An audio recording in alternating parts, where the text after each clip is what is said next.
What is up, everybody? Welcome to the God Mode channel. I am your host, Jayso / the Wizard.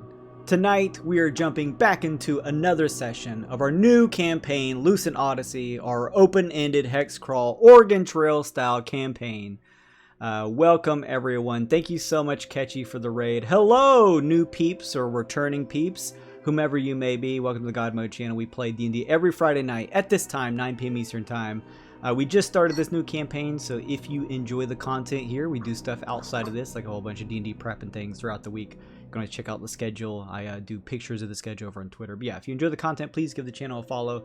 We're pretty close to 600 peeps, so I'd love to get there and have you as a part of the community. I'm Jayso. Who else is joining me on this fine Friday evening? Hey everybody, I'm Luke, and I'm playing Lincoln. Lincoln is a Warforged Ranger, Fey Wanderer. What's up, everyone? My name's Kevin, and I'm playing a Klashtar Druid named Time R. I always think I'm having internet troubles when he introduces his character. The anticipation. Like, oh god, did I disconnect? I can't follow it. It's gonna kill me every week. What's up, everybody? I'm Slim, and I'll be playing a bugbear rogue by the name of Uncle Jimmy. Hey, I'm Kyle, playing Professor Bach, Professor of Alchemy, Entomology, Flora and Fauna Behavior at Ravis Eterna. Ooh. Hey guys, I'm Amanda, and I'm playing Opie Stickyfoot, a human ranger swarm keeper frog boy. Hey everybody, I'm Nick. I'm playing Forte, is a dwarf that likes to be a mechanic for the cart, so please, hands and feet inside, all times. Thank you, everybody. I really appreciate that. Hey, go follow Ketchy. That was very nice of you to give us a raid, Ketchy. I really do appreciate that. Go give Ketchy some love over Ketchy Cantrips. It's very nice of them to be able to raid us. That's very, very supportive, so thank you all so much. Some very quick housekeeping, because I'm trying to keep things short so that you get more bang for your buck here on the stream, as well as my players. Huge thank you to Amanda Otten for the character art, the beautiful art that you'll see here with our reactive images. As the people talk, you'll see them light up. There is her handle for her Twitter. Go give her a follow, give her some love. She may even have some commissions that are available for you. She does absolutely stunning work, and it's definitely worth it. You can't redeem that, Amanda. There's no puppy right now. No! There's no puppy cam during this stream. I call foul. I need to turn that one off. Unfortunately, there's no puppy cam during our D&D stuff, so very sorry. Why would you do that to me, I Jason? know. Outside of that, we do have a puppy cam, so There is an extremely strict rule that players are not allowed to redeem points. except for the puppy cam, they can do that one. I can redeem puppy points. Hold on. Can somebody please clip that and post that? That's true. Thank That's you. true. Kevin has been doing it every single 15 minutes all week. Dang it. You just go look on our VODs. Yeah, you'll see Sleepy Puppy on our VODs. Discordian, yeah, it says puppy is asleep. Welcome, Discordian. Ketchy's like, oh, the puppy. Yeah, thank you, Amanda, for the art. We're doing a final giveaway this stream. I have one more code for the Roll20 digital content by Kobold Press for Tome of Heroes. It's a really awesome supplement that gives you a bunch of character options in terms of new spells, races, quite a few different things to slot with your character. Lots of really cool stuff to tinker around with. It's a really awesome book. Kobold Press does amazing stuff. I really love their Tome of Beasts. So I have one more digital code that will be giving away to the first person that's at their keyboard when I ask who wants it. Make sure and say that you want it so that you can get it at some point during the stream, probably halfway through the stream. Mousy buying a +1 for everyone. Apparently that's still not expensive enough. There's just no way I can find a middle ground. Everyone, you get your +1s. Thank you, Mousy. Raise the price. That's a good way to lead into things. We have Twitch channel points here. You can buy +1s for the party. We had the elated or forlorn condition. A lot of these you can use the exclamation mark and then the catch words like elated or forlorn or channel points to get more details on those things. You can kind of see this bark of wood over on this side. It's going to give you a lot of breakdown in terms of what to punch in terms of keeping up with the rules for our game, the homebrew rules, the wagon resources, stuff like that. So last time you guys got a supply drop from the community challenge, and currently the community challenge for the golden Gleedlekin encounters at 77%. So very close to having the party be able to have an opportunity to catch a gold Gleedlekin that they don't have yet. Mousy, thank you for that 100 bits. That's very nice of you. Also, thank you, I Watched a Game, for the follow. I like that name a lot. We also use stream stickers here. The homebrew list you can see if you do !rules, like I said. JammerCon is coming up. Do ! JammerCon for more info on that. That is going to be a celebration, a digital event for the celebration of the 5th edition release of Spelljammer. Me and a number of Spelljammer content creators, because we are largely a Spelljammer stream here, are going to be doing a full day both of streams and games you can come play in. So go join the Discord and check it out over there. And also I do a Dungeons and Dragons professional DM game on Thursdays. If you'd like to join that, it is a pay-to-play game, but I can bring the same level of immersion that you see on the streams here to you if you'd like. Still room for more people in that game. Go check out the details if you're hungering to play in a Spelljammer setting. It's very cool, so go check that out as well. As I was saying before in our last stream, I love these stickers, by the way. You may find that as you maybe either chat or buy Twitch channel points or interact with our stream, I may not always recognize that. That's because I'm spinning 300 plates in between, you know, running Dungeons and Dragons in the stream here. So I may not always respond to what you do, but I do appreciate all the support, and thank you so very much for the raid and all of the support between the follows and stuff like that. I really do appreciate it. Thank you, thank you, thank you. For now, I'm going to dive into the intro while I have my players roll some dice to see who wants to give the recap from last time. So be right back in just a second, everybody.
On the road. He's the guy we found frozen in the crystal thing. Mm-hmm. Oh yeah, right. Yeah. That's right. Okay.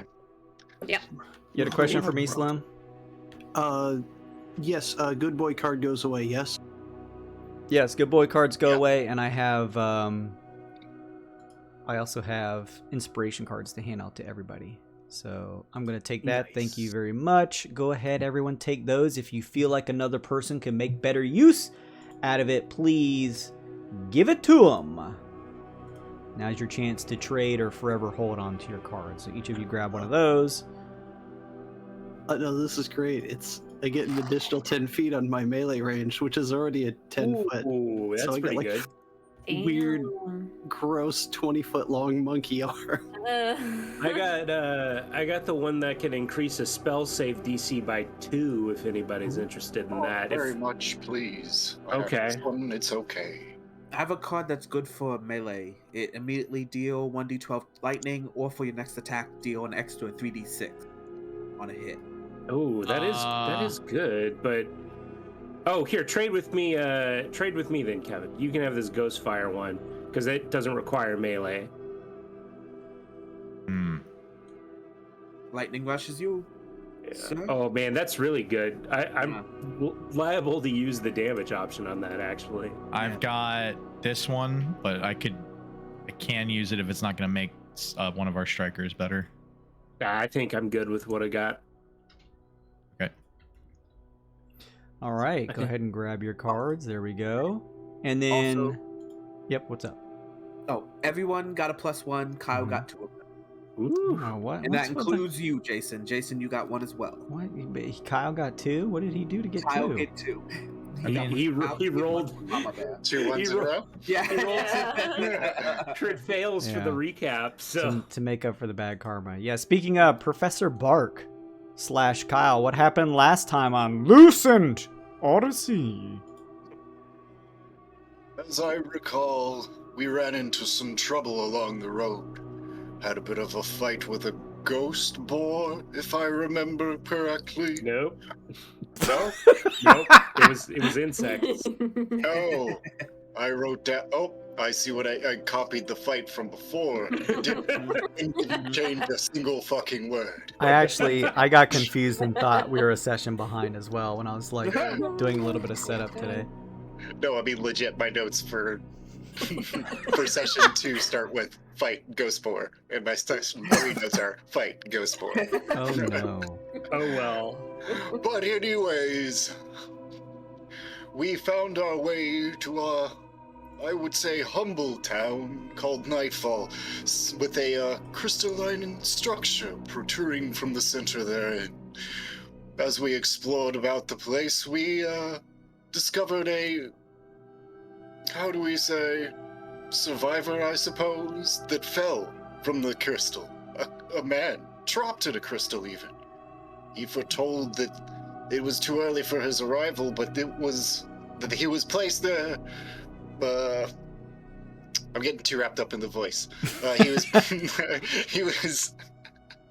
He and his kind were placed into these crystals so that they could survive some long amount of time. I don't remember if it was something impending that was chased him off into it, or maybe it was an experiment.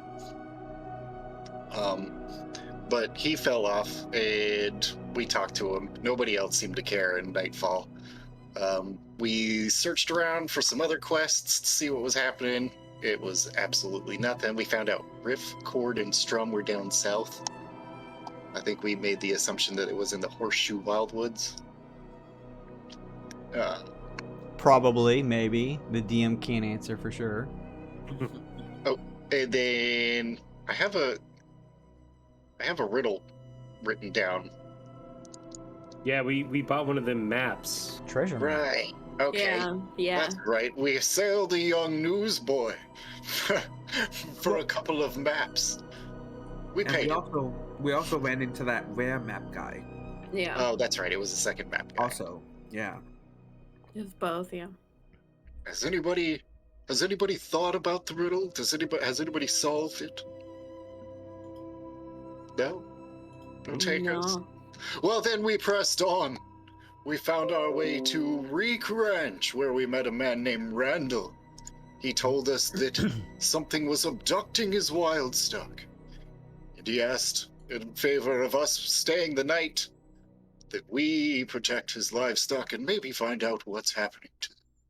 We constructed a terrace of sorts to help capture whatever was happening, or at least give us some eyes on what was happening. And that is all I remember before the cold set in. All right. Yes. Trailing on, able to move a little bit further between each of their days where they have to rest. The team, I don't think you guys have a group name yet or anything like that. Yeah, we did. It was the Wagoneers. Wagoneers. Oh, that's right. The Wagoneers. Oh there we go, yeah, There we the go. Wagoneers. The I don't know, guys. I think we should spend another hour trying. yeah. Maybe want to bring that one to the drawing board. The Wagoneers, we'll call it for now. The Well-Wishers. The well. No, Oh, shit. I want to change it to the well-wishers. The well-wishers. Seconded. Okay. The The well-wishers. I'll have to remember that instead of Wagoneers now. I'm so sorry. Oh, shit. That's so good. That's a private cut back to our private pregame of this campaign where everyone spent 30 minutes at a well. 30 minutes. A very village. obviously telegraphed wishing well. Yeah. That poor village. We just destroyed And their they just well. destroyed it. Listen, Yeah. we all have characters that could do stuff, and we wanted to do stuff, and It's that well was true. in the way. It's true, That's a yeah. mental session. Yeah. There's something underneath this well. I know it. There was pennies from the wishing. Dozens and dozens of them. Thank you, Fallen Blood Rain, for the follow. Yeah, the party, the Well Witchers tracked over, moving towards where they believe to be the area of Stone Garden, one of their first big missions that they received from the quest board at the Helper's Hand Guild. Along the way, they traversed a little bit of a kind of wild farmland that was largely abandoned, and came across a couple livestock there that were still mulling around, now wild since it's been abandoned. After that, they pressed on, running into Reek Ranch and finding that the owner there, Randall, is having trouble losing his stench cows. He once had upwards of 20 and now down to 10, asking the party if they would stay for a night. Not only would he offer them room and bed, but also pay them 25 gold to help render their services for him to keep a lookout at the blight time, because during blight time is when he hears a sound over his house. There's the top of his roof shakes, and he hears the sound of his cows mooing in terror as they are pulled above, almost into the sky, that he can hear from their mooing above, and then he loses them by the time light time comes around. A little too afraid to try and press out into the pervasive darkness of blight time, as it is a magical darkness that cannot be seen through. If you don't have light, you can't see to your hand. And the party also found out that if they are not in some form of light, they actually will take necrotic damage. And with this in mind, they have come to the conclusion that they need some form of light somewhere on them that illuminates them in this magical darkness of the blight. And everyone decided to set up to try and help the stench cows out. As all of them sort of plugged their noses, they set up a sort of tripwire trap, I think. Your setup was what? It was a perimeter. It was like a perimeter of 3 line. stakes, right? Yeah. Yeah. And we strung up. We made torches at the top of them. Mm-hmm. And So then you- we strung like Ropes. rope that we Yeah. magically lit. 50 Yeah. foot of rope in between each of these very tall stands that probably stretch up to like 10 or so feet up in the air, ending in a torch. I've found out, I think Discordia may remind me, I don't know who it was, but the light thing technically only lights up an item out to like 10 feet or something like that.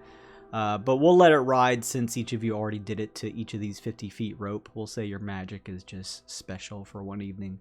So each of these 50-foot ropes that are connected to each of these tall stands are clearly lit up, not providing a ton of light, but enough to see the outline of the nearby stench cows as they kind of mull about.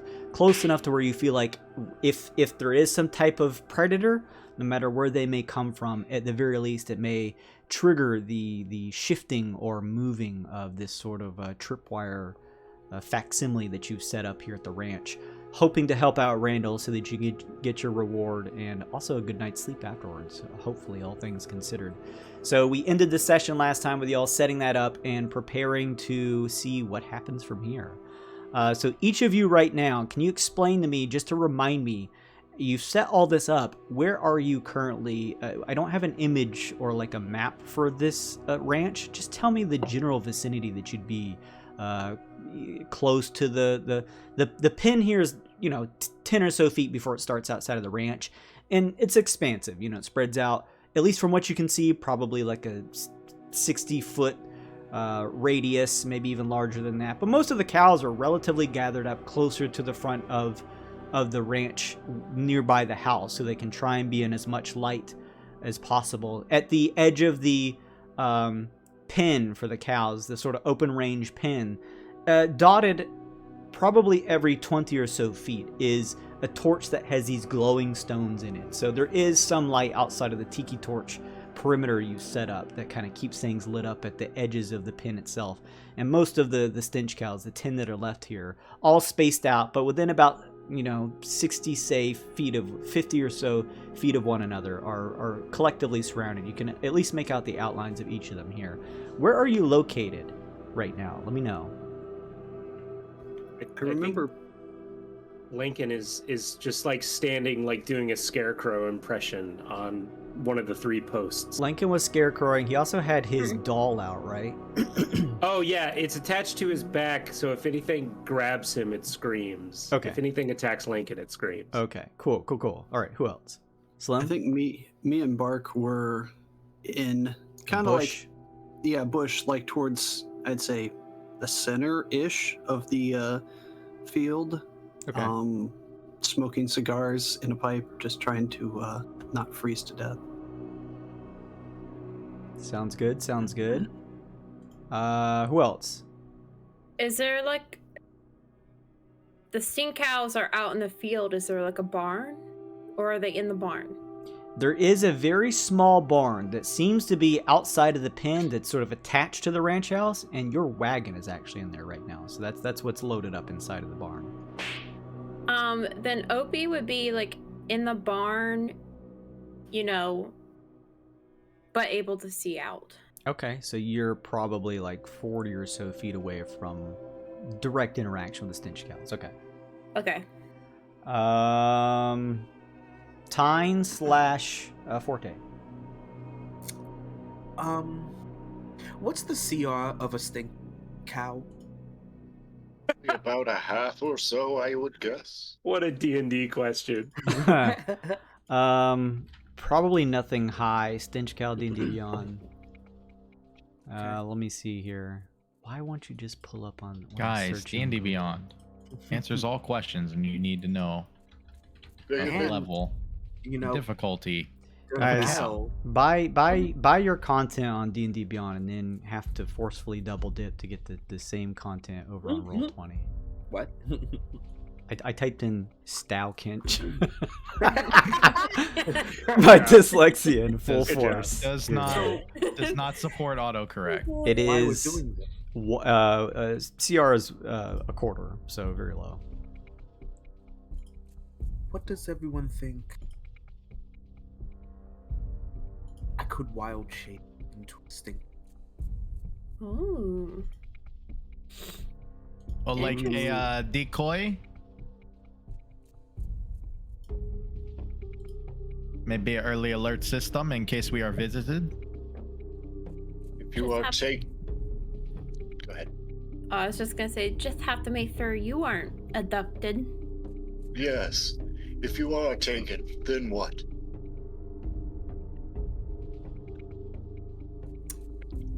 It does us no good to lose a friend instead of a cow, you know. Does anyone have a tracking device or magic? Don't. Probably not. Spells. No. I can throw something at him. Keep mind linked with one of you. Sure. Wild. I don't. Okay. I imagine we'll hear you one way or the other. Do you have. Well, I can't see anything going wrong with this. Let's do it. What's the worst that could happen? No! Alright. I'm going to wild shape into a stink cow. Okay. Lovely. You transform yourself. You feel your body changing. Although I'm sure Tyne in his time has taken on many animal forms. He probably seems much more akin to maybe being more friends with animals than people. So you very easily take the shape as your body begins to expand. Your hands and feet shift to form the hooves of this bovine-like creature, and your head enlarges to this large, bulbous sort of forehead, drooping down horns, and long chin that droops along with it. And permeating around your body is this pungent odor of the stench cow that surrounds most of them here. The area smells horrendous. The air is where is typically crisp and a little cool, still the same way, especially here in the Blight. However, the smell is just obnoxious. But Tyne, maybe you're more used to it being spending most of your time out in the wild, and you shift, transitioning into a stench cow yourself. You being a stench cow and being permanently permeated with the smell, it kind of diffuses in your senses, and you begin to barely smell it anymore as you kind of begin to walk around, kind of kicking your hooves through the tall grass next to the other stench cows. As you begin to sort of shift over towards the rest of the group, you can see in the sort of the twilight of this area here that's kind of lighting up their silhouette as they're sort of just kind of gently moving around, digging their hooves in the ground, eating some grass occasionally. They lift their heads quickly as you begin to approach a little bit. You can almost tell without even needing any checks that they are a little more wary perhaps right now. But as they see that you are coming over as a stench cow yourself, they just sort of slowly turn back and continue their grazing. You notice they are still, they're not incredibly intelligent creatures, but you notice they are all still kind of relatively sticking close to one another here during this hour. So you kind of come over and begin to almost become a part of the herd here as you keep close. And then Forte, what are you doing? Feel like we discussed there's like a bush or something near the edge of the light. Sure. That kind of can obscure me a little bit, but you not can make see me that stay in the dark. You can see that already Uncle Jimmy and Bark have sort of taken up positions in some of the brush here within the pen, so you could do the same if you'd like to. Yeah. Yes, I would. Thank you. Go ahead. I want to try to open a mind link with Professor Bark, I think. Yeah. Okay.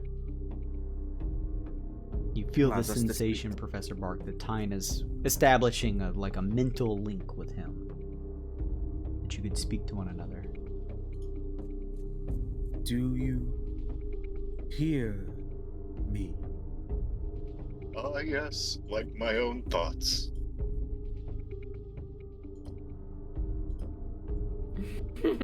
All right. Are you still there? Hello? Is this a pensive pause? Somehow you almost hear him inhale on his pipe, even though he's a stink cow. How does that even work? That makes no sense. Don't worry about it. I love it. You all take your places. Some of you who are trying to stay in the brush, keeping out a torch or so to keep things lit, so that you are not immediately in the darkness. As you sit here and begin your stakeout, keeping your eyes peeled at least as much as possible in this dense, foreboding darkness of the blight that has surrounded the ranch, you wait. As you wait, 2 hours pass. Is there anything in terms of your magic that you need to do? In terms of recasting anything, reigniting anything? Torches on the 3 sort of perimeters that you set up between the ropes have lost a little of their luster, but they're still, we'll say, burning. You can replace the torches if need be. Yeah, I'd say you may want to replace the torches. They're kind of on their last lives. All right. How long has it been? 2 hours. An hour? 2 hours. Okay, so I will have to cast Wild Shape again. Okay. I spend 3 more torches to replace the ones on top of the Sure. Slim? I offer another cigar to Bark. Oh, no, thank you. I'm afraid we're gonna set this bush on fire. Yeah, that wouldn't be good. Look, you can see at the base of the leaves they're a little bit dried out, probably from all the harsh, and he's gonna go on like that forever.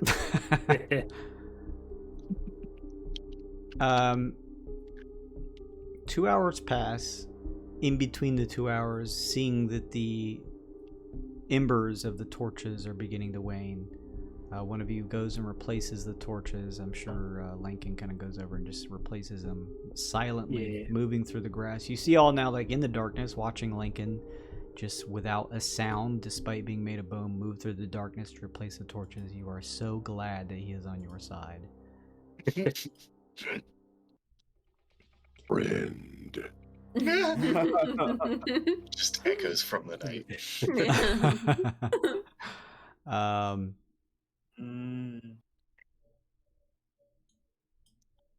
But anyways, it was a long paper about microbiology inside the guts of a boar, and that was what I did my first dissertation on. My second one...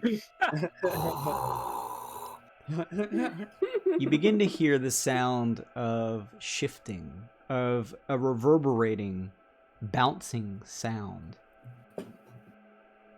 As you all begin to look around, you look to try and pinpoint where the noise is coming from.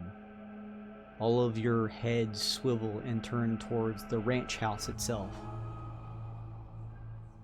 It's hard to see, but you can tell that the sound is coming from the roof of the house. There is a shifting of the top of the roof, and it grows quiet again. Everyone make a perception check, please. I don't like this. I don't have no eyes. What's a stink cow's perception, Jason? Whoa. Probably You should look it up on your own. real bad. I tried to look it up at D&D Beyond. Couldn't find it. It's just on the stink cow. Or? Perception is Stench. passive Just a perception is regular. 10, so just probably a naked roll.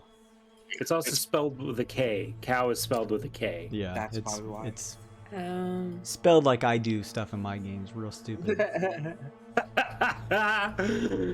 Oh, shit. What's a 7? he's just eating grass. He forgot he's Yeah. like in wild He shape. is a stench He's cow. become a cow. Their passive perception is 10, so that means their plus perception is 0. Oh I god, got you. they're fiends? What the fuck? Yeah, Yeah, they're the underworld or whatever. typically God. from the underworld. Yeah, Professor Bark, I got you. What's Uncle that? Jimmy, both of you in your respective shrubbery, probably relatively close to one another, within 10 feet. You begin to hear in the distance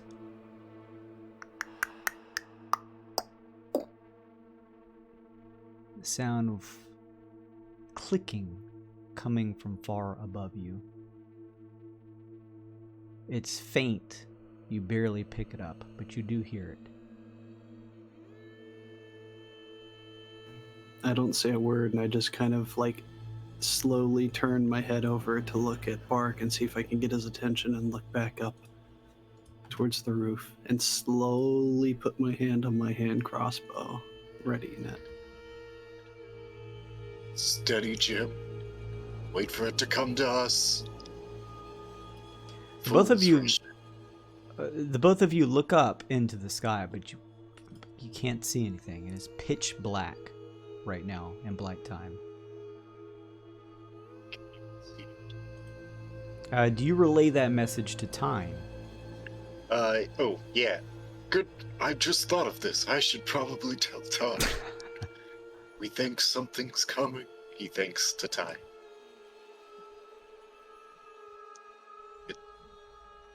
What direction? It's coming from over the house, we think. Actually, the sounds that you both perceived directly above you, no longer Oh. from over the house. Ooh. And it seems to have found us. Goodbye, old friend.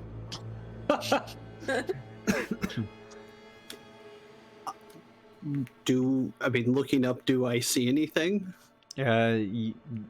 No.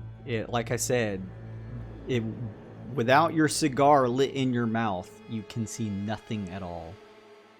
Beyond the just barest glint of the trap you set up with the torches and the glowstone at the edge of the pin. Looking up to the sky, you can't even see the stars above you. Oh, I can't see the stars. I cast fairy fire Where? right above me. How far up? It's quite a distance. Let me see. It's a 20-foot cube. I will cast it 20 feet above me. So from 20 to 40 feet is what I'm hitting. You throw your hand up. You can see a spray of this magical energy that covers the area. But you see that it covers nothing. Ugh. Oh. Jim, You're supposed to stop me from doing something foolish. That would have been a great called shot if it worked, though. Fuck, I'll do it again. Oh, 20 feet higher still. 20 feet higher? Yeah, so 40 to 60 feet. If he hits anything, if I see anything when he hits it, I want to take a shot. Okay. Any aircraft going over here? Is there a save DC associated with that? There sure is, and I tell you what, woo! Yeah. Two. Yeah, boy. All right. It is a Dex 15, that includes the 2. I feel like this is probably a dexterous son of a bitch. Uncle Jimmy got a +1 from the chat. Thank you, Chad. Okay, hang on just a second. Let's see.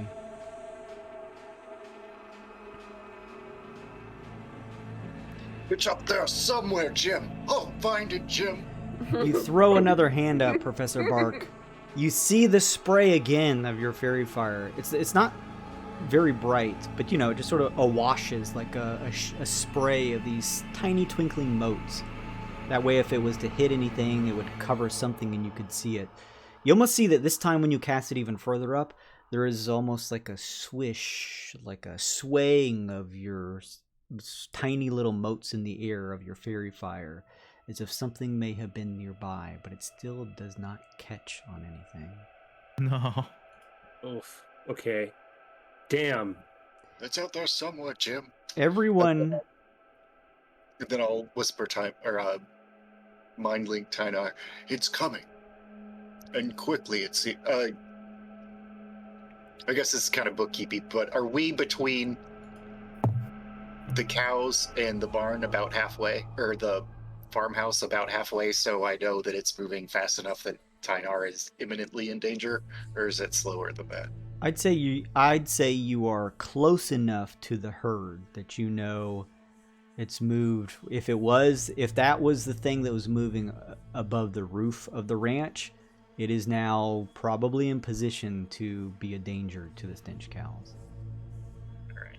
I will relay that exactly to Tynar. At this point, everyone begins to hear, without needing any checks, but almost undiscernible, very quietly, you each hear way up above you. Didn't come through. It's like a clicking? Yes, clicking. Okay. Okay. Lincoln will take out a dagger and ready to throw it roughly 5 feet above any cow that starts to ominously float upward. Sure. Tyne's watching. You see nothing but darkness above you, Tyne. It is an inky black, like looking at a cloth woven from black fabric. Opie, do you do anything when you hear the clicking? No, there's nothing he can really do. Okay. You need to get it with a hunter's mark, and then be good. You each hold your stances where you are. Did you throw out this card for any reason, Bart? He used it. That was on my you save. used it? Okay, cool. Yeah. I need to make a roll here. Kevin, Low. say high Low. or low, but don't roll anything. I'll roll it. Low. Okay.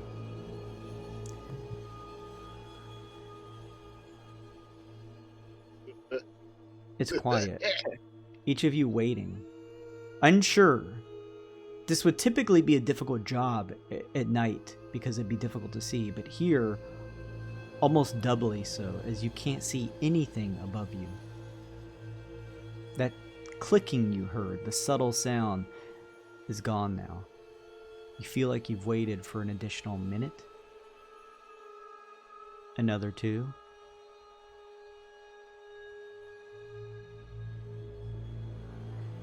Everyone shifts. Some of you may be jumping a little as the sound of the wood creaking from the front door of the ranch swings open as Randall pokes his head out.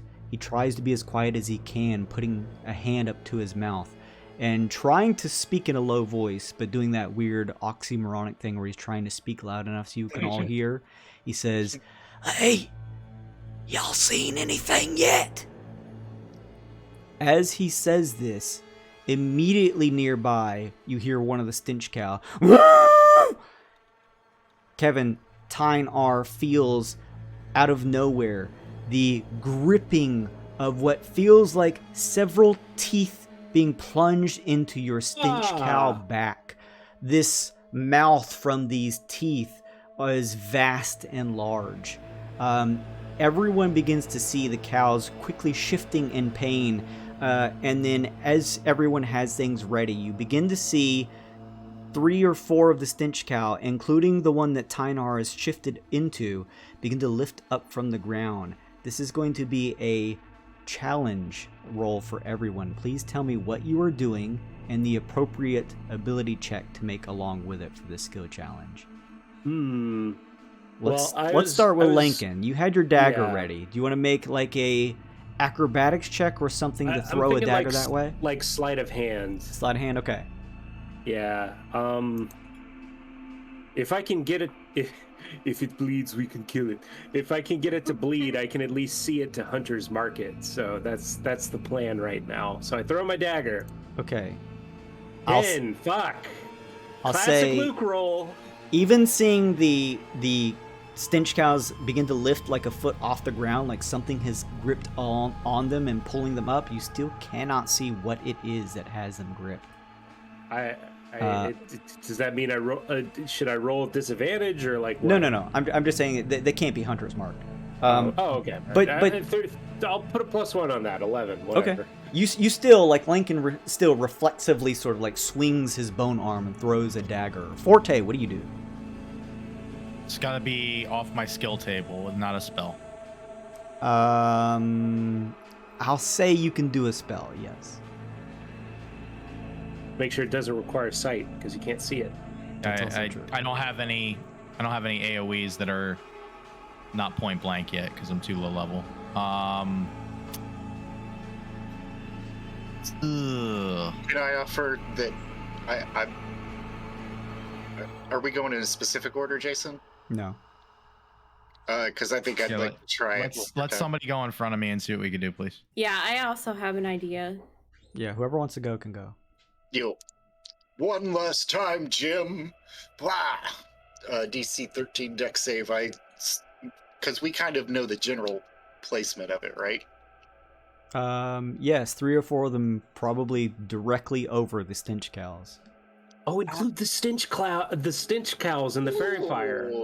Good idea. Yeah. Okay. So 20 feet off of the ground in 20-foot cube.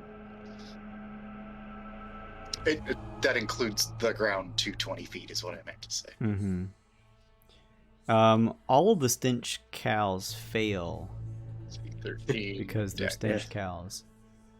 2 of the stench cows that are being lifted off the ground, you begin to see your fairy fire cover something.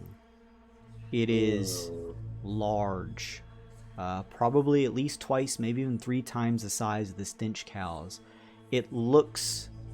you can't see anything other than the basic shape that your fairy fire has outlined, as it looks almost like this disc-shaped thing.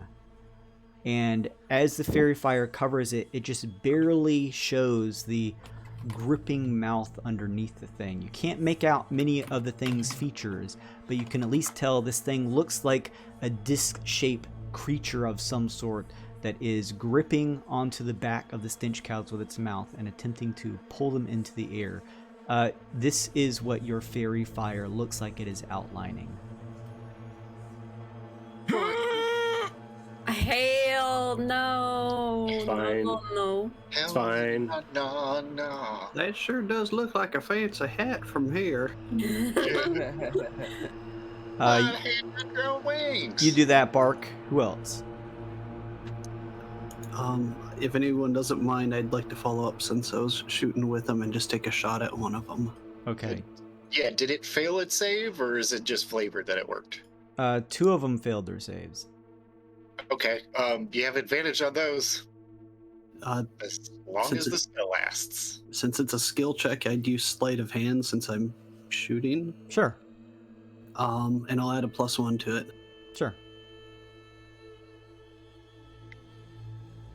You quickly whip out your crossbow and aiming on a now outlined fairy fired whatever this is above it, take a shot.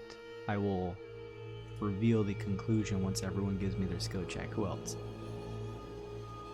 I guess I'm worried about this thing taking time, so I would like to cast Ensnaring Strike. Oh. And shoot for time. Okay. What would that look like if you were to make an ability check doing that? I don't know. I have disadvantage on ability checks because I have 1 point of exhaustion. Oh no. Yeah. Oh, if he's outlined it, neutralizes. Because you got advantage to hit him. That's true. I don't know. What ability check would that be? I don't know. What's Ensnaring Strike do? It basically makes my arrow magical so that when it hits whatever, thorns appear underneath it to like grab it. Okay. I'd say Survival? Like you're trapping it? Yeah, like a survival or maybe even survival works. Hey, Oh, 15. thank goodness. 15. I'm gonna add a plus wait. 1. No, it's 1 because Yeah, it's 1. we have disadvantage because we're exhausted. Yeah, it equals out. Oh, okay. You fire your shot towards the one over time, but your shot just sort of, you watch your bolt just disappear in the darkness. You're not sure if you even hit it or not. Okay, who else? Guess, I don't know, Tyne might maybe use like a, I guess maybe acrobatics to try to, I would want to try to drop my wild form, and since I become smaller, try to fall out of its claws or mouth or whatever. So you first take 4 points of piercing damage as it has gripped your back, and then go ahead and give me that acrobatics check to sort of like drop your wild shape so that you can shrink somewhat a little bit down to your more humanoid form and maybe slip out of the maw of this thing that's trying to lift you into the air as you hear the sound of the nearby stench cows just baying as they are being pulled up as this happens.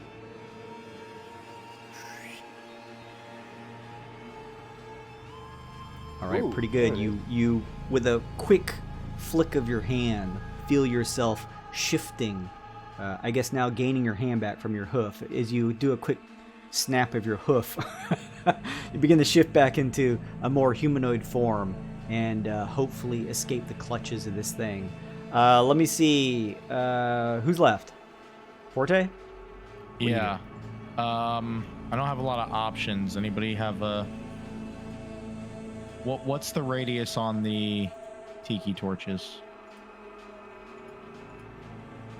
Is it bigger than 30 feet? Yeah. No, it is 30 feet. Okay, then yeah, that's out. The only thing I can do at ranged now that I can see things is Sacred Flame, but it's about it. I don't have any ranged abilities. Do you have any like hand axes or hammers or anything? I have. You have prestidigitation as a cantrip or thaumaturgy. You could increase the brightness of the flames. I don't have either one of those, unfortunately. You blow it! You blow it! No. We're dead! We're dead! I have a hand axe, but you could make just a brighter flame somewhere nearby to try and get a better visual on them. You can see some. Sacred Flame could work too. I could try a Sacred Flame on the one that's grabbing Tyne. Okay. That's what I have. I'll say this. I know I was going to reveal like the conclusion of your ability checks. I'll say Tyne looks like he is going to slip out of the grip of the thing if you wanted to try and target another. I'd rather he looks like he's going to it, or we're pretty sure he's doing it, because I don't want to leave it to chance. Yeah, you can do another one, yeah. Okay, I will do the one closest to the bush I'm hiding in. Okay. That I can see. All right. It's a DC 13 dex save. It fails. Ooh. All right, then. It will take 7 radiant damage. There is a snap, a crackle of light near one of these stench cows as it bays being lifted into the air, and you watch as it is quickly let go and just falls to the ground, nearly kind of collapsing as it quickly picks itself up and begins to just sort of like just quickly run away from whatever this is. The one that had gripped you, Tyne, has released its grip of you, shift out of your form, and quickly begin to try and pull yourself out of the way. Your shot goes wild, Opie.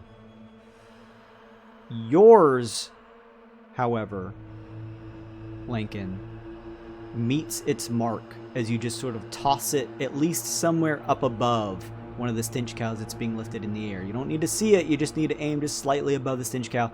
You watch as your dagger lands into something, and you hear, and you watch as the stench cow quickly drops and begins to gallop quickly away.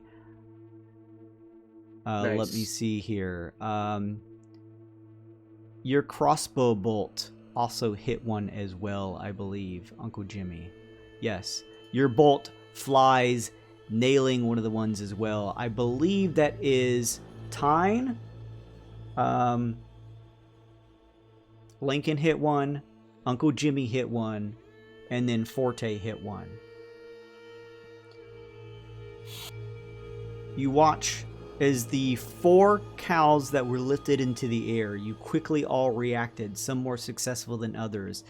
Some with the help of a fairy fire to give these things more of an outline to understand their shape better and give you a little bit more of an opportunity to hit them, are released just as quickly as they were gripped and pulled up into the air. All of this happening within like 10 seconds, but it feels that much longer as they're released and drop, and you see them quickly begin to chaotically run around. And just as quickly as they were gripped into the air, they're let go. And then there's silence. You hear nothing now. I'd like to take another stealth check and move to another bush quietly. Okay. As you begin to do that, there are 2 that were outlined by the fairy fire. So 2 are technically visible to you. As you each watch, not only have these things, whatever they are, let go of the stench cows, you can now see that they are ascending up into the air. They're up about 40 feet or so, and they just continue to ascend. They appear to be trying to leave. Opie would like to make a shot before they get too far away. All right, I'll let you make a shot at them. That is 25. You fire off a long shot from your longbow, aiming and letting loose after knocking it. You can hear the arrow shoot through the air, and you watch the outline from the fairy fire of one of them like shift quickly to the side and begin to move more erratically, as you do see that your shot does look like it hits one of them, and as it gets hit, it quickly moves faster and faster, just higher and higher into the air. Even with your fairy fire, they're so high up at this point that it's even difficult to make out the outline of them, as they appear to be retreating and receding into the darkness above. If she's taking a shot, I'll follow up with her and try and take another shot. All right, one more shot, but that's all before they get away. It's out of my range, which is disadvantage, but it's fairy fired, so it's just a normal roll. And a +1 on that. I haven't, if that's not too late. You also fire your crossbow bolt, hitting the one that Opie's did as it moves erratically. falling behind just a bit of the one next to it covered in the fairy fire, but then quickly ascending even faster, shifting above it. Now it appears that whatever these things that came here to take the stench cows were, with most of you succeeding in your checks as a group, you have successfully made sure that none of the left of the 10 stench cows are taken.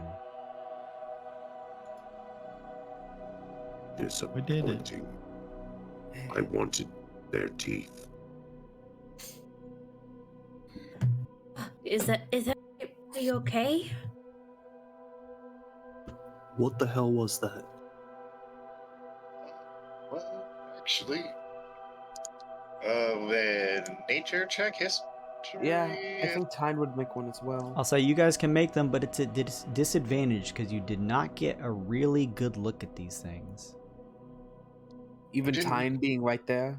Even being right there, it was still completely in the darkness. Ooh, girl. Wow. Girl. I guess if anybody would know, it'd be Bark. I've seen them before, and in less detail. What was your total? 21 at disadvantage. Damn. You have 21 at disadvantage. Yeah, Yeah. boy. I'll say you don't know much about them, and you may have never seen one in person, but you've heard that these aerial predators are known as floaters or souls, S-U-L-L-S. Solitary, secretive creatures that resemble giant, almost flying dinner plates, a very unusual appearance. They use their large mouths to grip onto creatures from their underbelly and either eat them there on the spot, or if not able to do so, lift them into the air to pull them somewhere else so that they can do so later. Hey, Gary Gygax, what should we call this monster? What's it do? It floats. Call it a floater. What's it look like? It's, like a flying, dinner plate. Yeah, floater. Go with floater. Love it. I It saw. stands for something, right? I went to the bathroom this morning.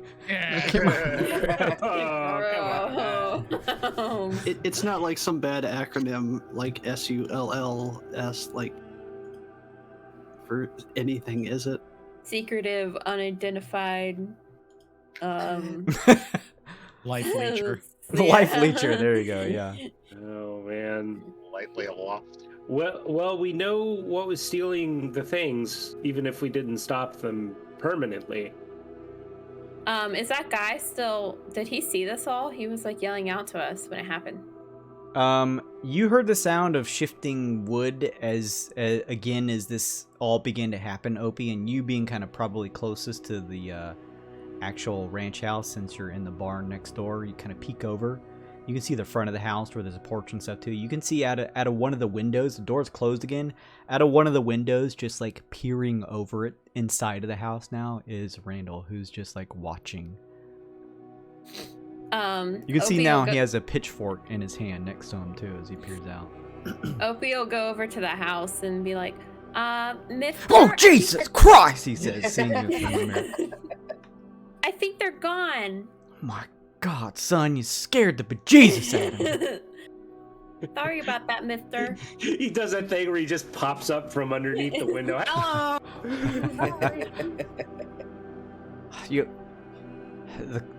The cows, you saved them. I saw those things. All right. He sort of like is trying to see outside. He does that thing where he like cups his hands and puts it up to the window. All right, get your people back inside here, he says. All right, everybody, regroup inside. Regrettable. We were not able to slay the beasts. I think I got a shot in. We should have been able to at least take one down. They will return to their lair to lick their wounds.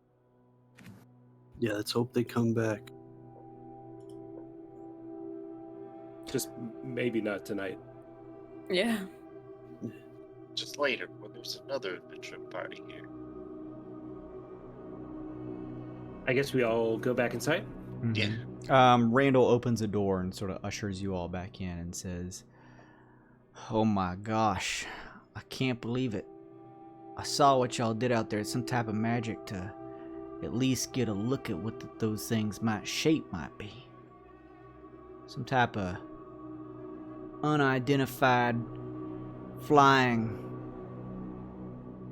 something or other. I don't know, with an orifice on its belly. I don't know what was going on out there. But y'all Pretty took long care of it." acronym. We should try to shorten that a little bit. How about just unidentified flying orifice? That's better. That's better. God damn it! Oh, why? We kind of made the same Oh, joke yeah. at the same time. A little bit. We'll call it a Ufusi.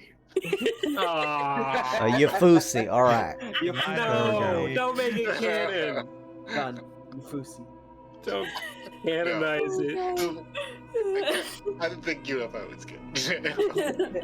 Try and steal that one, wizards. Oh my god. Yeah, wizards.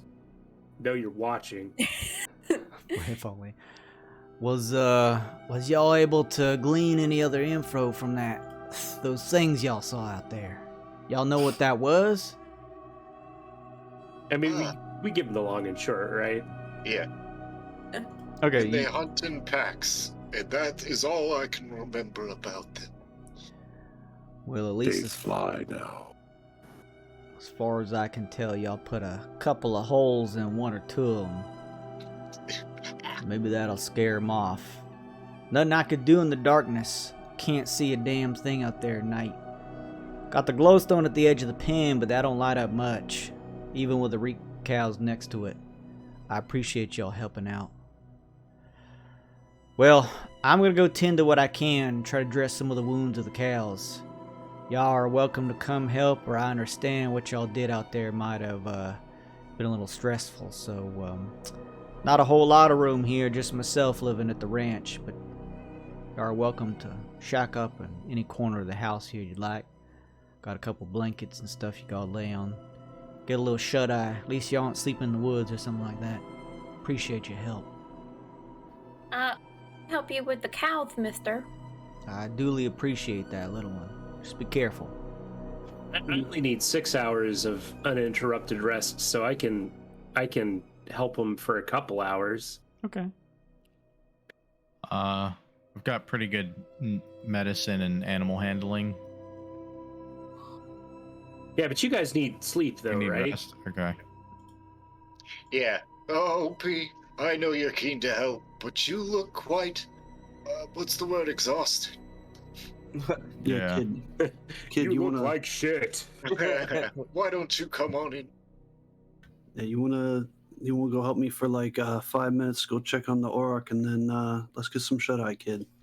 I think some of us should stay in the barn with the wagon. Yeah, I don't mind sleeping out there. If you want to go sleep in the wagon, I'll just curl up next to the big smelly out there. Whatever you called him. Yeah, I'm used to sleeping outside anyways, so. Here, I'll give you a glowstone lantern, what to take out there. Keep that out in the barn. I'll keep the place relatively lit up for you. You'll be safe. Oh, thank you, mister. I'm gonna grab a blanket or two and the glowstone and just head out there and spend 5 minutes, check on the Auroch, make sure it's not freaking out, have some food, and then go to sleep. Yeah, they're largely fine. You and Opie kind of head out that way. You watch as Randall turns towards you, Lincoln, and says, "Well, I suppose we should get to it, sir." Lincoln says nothing. All right. He opens the door. Bones first. Lincoln waits for a second and then just walks out the door as if he didn't acknowledge what was said. He sort of like looks at you all for a second and then just turns and kind of shakes his head and walks out there, still with a pitchfork in his hand, but also a couple bandages and stuff that he has gripped in another hand. Unless anyone wants to do anything specific, y'all kind of set your beds up, your places to rest. Two of you heading out to just kind of stay along with the wagon, keeping that nearby. Again, the horse, the draft and of the animal, the Auroch that is attached to it, able to sleep peacefully there in the barn on top of some hay, still kind of girdled to the wagon itself. Lincoln, you go along with Randall and just kind of spend like 20 or so minutes, maybe 30, like kind of patching up some of the backs of the stench cows that were like gripped into. You can kind of see the flesh wounds. It'll heal in time as he kind of patches them up. There's no stench you can smell, thank goodness, because you don't smell. So you Thank goodness. Kind of just lend a hand. No need to make a check. It seems like Randall's done this before. He's taking care of these cows. Afterwards, before you all go to sleep, Randall comes in and says, "I do greatly appreciate it. Here," he says, and he hands over a bag to you all for 25 gold pieces. Each or total? Total. Okay. When we get out to the barn, I'm going to ask Opie a question real quick. Sure. Hey, kid, you said you came from a group of your people, right? Yeah? Yeah. You guys got to survive off of something, right? You ever go hunting as like a group? You know, like you and your family go out and you know chase something down. Of course we go hunting all the time. I mean, I usually like to fish, but yeah, we hunt too. That's good. That's good. I'm gonna out of my pocket. I'm gonna pull out like a almost like the charm around my neck, like a wooden version of it, and just hand it to Opie. Oh wow, what's this, mister? That's a good luck charm. I wear one, you see? It's a good luck charm. You ever go hunting, keep that with you. You know, just rub it a little, like a trinket or something, you know? Oh wow, cool. And Opie puts it on like right away. That's good, yeah. Just give it a rub after you kill something, you go hunting, you skin it, whatever, you eat it. Just think about it. It's a good luck charm. It'll help you get some, big fish. Oh, awesome. Thank you, mister. No problem, kid. Opie, you have that 25 gold. You're our bookkeeper, right? Yeah, I'm making a note of it. Okay. Each of you settle down, Lincoln, after you come back inside, along with Randall. And if there's anything you'd like to do specifically before getting your rest in, there is still to finish off the 24 hours before you can begin a new day traveling without gathering exhaustion. We need to wait an additional 10 hours, bringing us to exactly light time. Perfect. It's a new day. Does anybody want to do anything before you sleep, or do we want to jump and have everyone get some rest in? I'm good. Okay. I will push the clock ahead. Everyone get some sleep. You can regain your hit points. Those of you with exhaustion can remove one level of that, since you've got a little sleep in, a little drinking in. Oh, yeah. Hydration, stuff like that. So I used all my spells. Yeah, get you some spell slots back, probably. As you all begin to stir, you can just see outside now the receding darkness of blight time beginning to shift, as up in the skies you look out the windows. Up where most of the cloud coverage would be is this beautiful sort of swaying, almost aurora-like shape of the swarms of the Gleedlekin that begin to again flitter and collect up in the sky, the radiance of their light piercing through the passage and giving it its twilight appearance as the blight is kicked away, and now it is light time.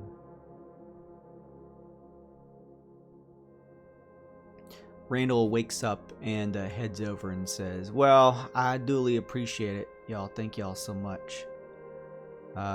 Any place y'all headed to specifically?" Yes. Oh, go ahead. We're looking for a place that I know off the top of my head that's called Stone Garden. There you go. Savage God, too. Did you guys ask him this last week? I think you did, right? Yeah, we did. He said he didn't know. Did we mention the missing monster who likes hot dogs also? Him, I don't think. We asked about it in town, but we didn't ask this guy. Tyne, what's that thing you're looking for? The hot dog monster. You're muted, Kev. After a long, pensive pause. I say his name because Tyne totally remembers. Wilbur? It's Wilbur. Wilbur. Y'all never watched Scarlet's Web? What's wrong with you? Right? Jesus. Scarlet's Web. Right?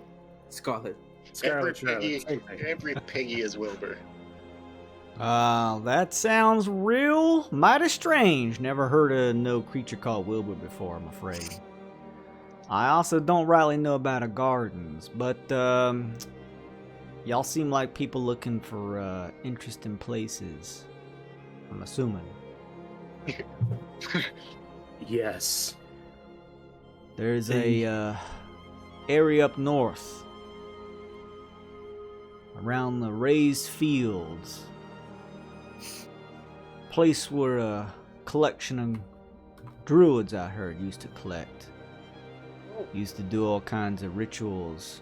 Rumors, I heard, trying to make sure that this whole passage stays lit with light the entire time instead of having that damn darkness around. I don't know exactly if they were ever successful in doing it or not, but I hope they were.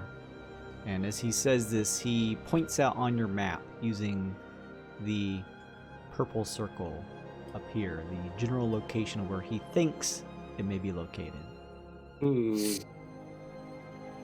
I think we should go to these icons here and see maybe if that's the stone garden. And then possibly we could see if we could find some fucking druids up here. I don't know. Yeah. Check out the druid altar thing. When he tells us this, I kind of just pat him on the shoulder. You know, if we head back to town, you want us to maybe send a word to get you a hand out here, you know, maybe a new farmhand, or you build, I don't know, maybe some sort of like little extended barn for your stench cows or something, man. Those things are probably going to come back. I'm no expert, but you need some help out here, man. Well, y'all done a right thing for me, giving me a good idea, at least of an indication of where these things come from up the air. Yeah, I think I might be expanding my barn here. But I am the independent type. I'll probably leave that to myself. Though I do need to gather some supplies. Y'all probably associate with that Helper's Hand Guild, right? Indeed. Well, consider me a friend if you have need a place to sleep. And he says, I want you to take this as a token of my gratitude. Y'all done good work for me. And he hands over the stench cow token. How exciting. Sounds amazing. Now, if you would like, when you return to the Helper's Hand Guild, any of them, you can switch your Oryx mount for a stench cow if you'd like. Oh god, I hope not. It does have damage resistance, so if we're going somewhere cold or poisony or lava-y, Does he really? yeah, because he's a fiend. Huh. Cold, fire, and poison resistant. How about that? And his dark vision, so Yeah. Oh. a good niche side grade. Interesting. Also has stench. They stink really bad, which may not be great for you all traveling next to the cart. However, may potentially ward off enemies from trying to approach the wagon to deal damage to it. But if I don't want to be there, who cares?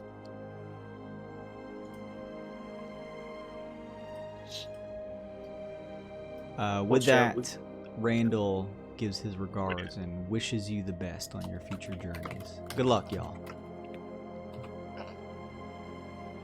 Watch the skies, farmer. Duly noted, he says. Just floating away, staring at him. Everyone's like walking away, their backs to them. Lincoln is like facing him, walking backwards.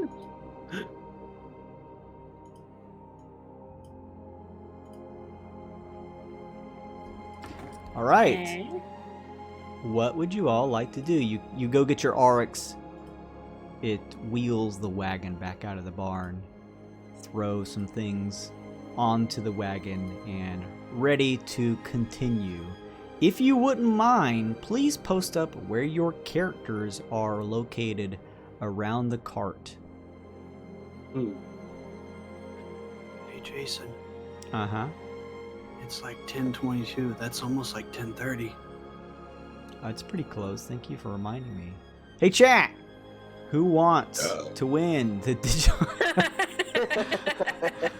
What a fantastic... Who wants to win the digital code for Roll20's content for Tome of Heroes from Kobold Press? 120 says, May! 28. There you go, 120th. Congratulations. You were the fastest to it. Good job. I'm going to make sure 128th. Congratulations. Send me a Twitch private message reminding me to send you that digital code.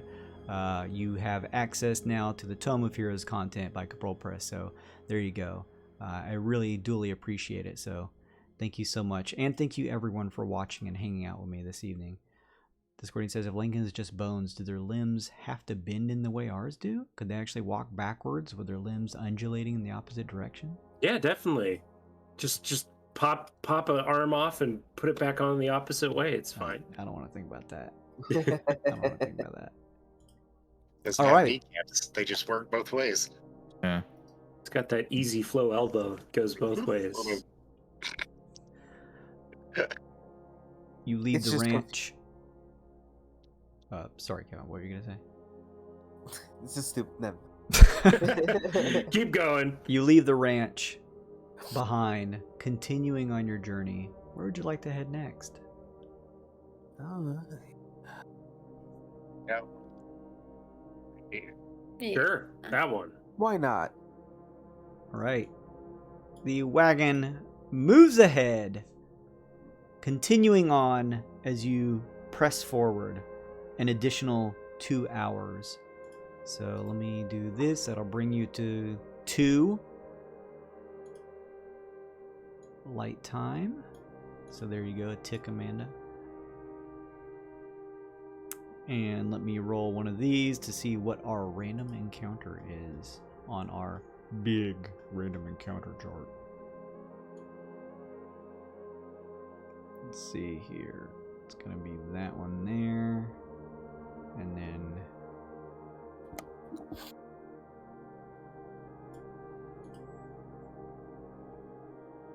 Okay.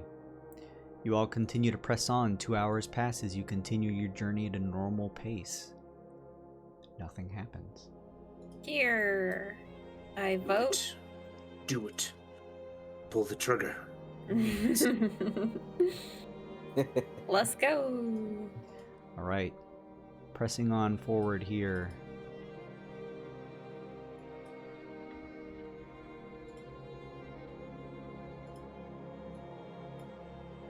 You begin to get closer to the area that you were hoping to explore.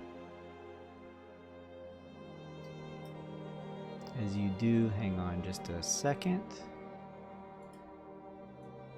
I need to do a quick roll here. I don't want to take that. Let's do this. Hang on just a second. You all healed up your tokens and stuff, right? Yeah. Okay. And then I studied the migration patterns of raccoons. And how they always find a trash bin open somewhere. And that was my second dissertation. Wow, raccoons? That's so interesting, Professor. Don't let them bite you, boy. What other papers have you done? Well, I have Oh, millions God. of them, actually. I'm glad you asked. As you press on, you notice there is a smoke building up in the air.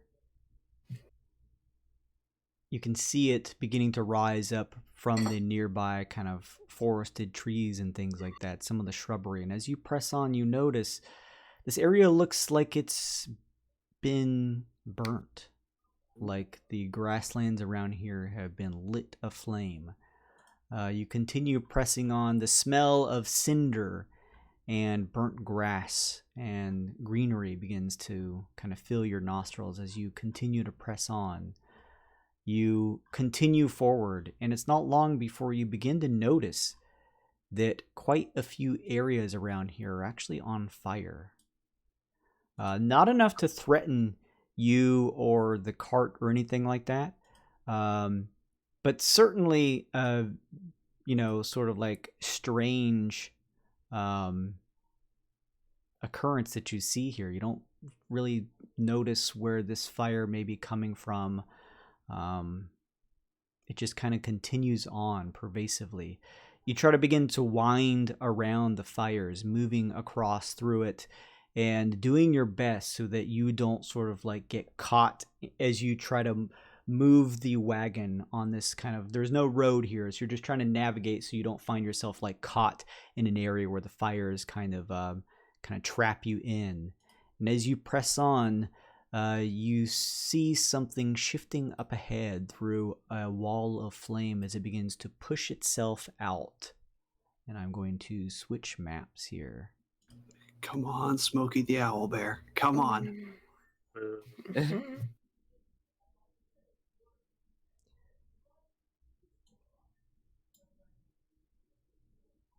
Oh no. Oh, That's a lot of fire. it is Burning Man. It is. Oh. Yeah. It's a giant burning man. Oh, I hope that's just a statue. Up ahead of you, Ooh. It's not. crawling out of the raised flames, is a large creature with several others around it. What looks like a massive burning humanoid straw figure that looks towards you. You can hear almost the sounds of screams, multiple screams coming from it. Several other smaller creatures here that almost look made up of some type of mud or maybe even wax. There seems to be some type of rope or maybe even wick on their backs lit on fire as they approach you. The large creature turns to notice you, its eyes and mouth lit aflame, a grimace on its face. As it opens its mouth, you hear several screeches of multitudes of people coming from within, and I need everyone to please roll me initiative. I just saw that there are people inside of the giant burning wicker man. Yeah. You could see their faces and mouths. Oh my gosh, dude. Yeah, that's Hate fucking that. it's fucking wild. Metal. Remember, if you highlight your token and click All on right, it, all right, smart guys. You fucking dicks. hey, I've rolled die on initiative for one time.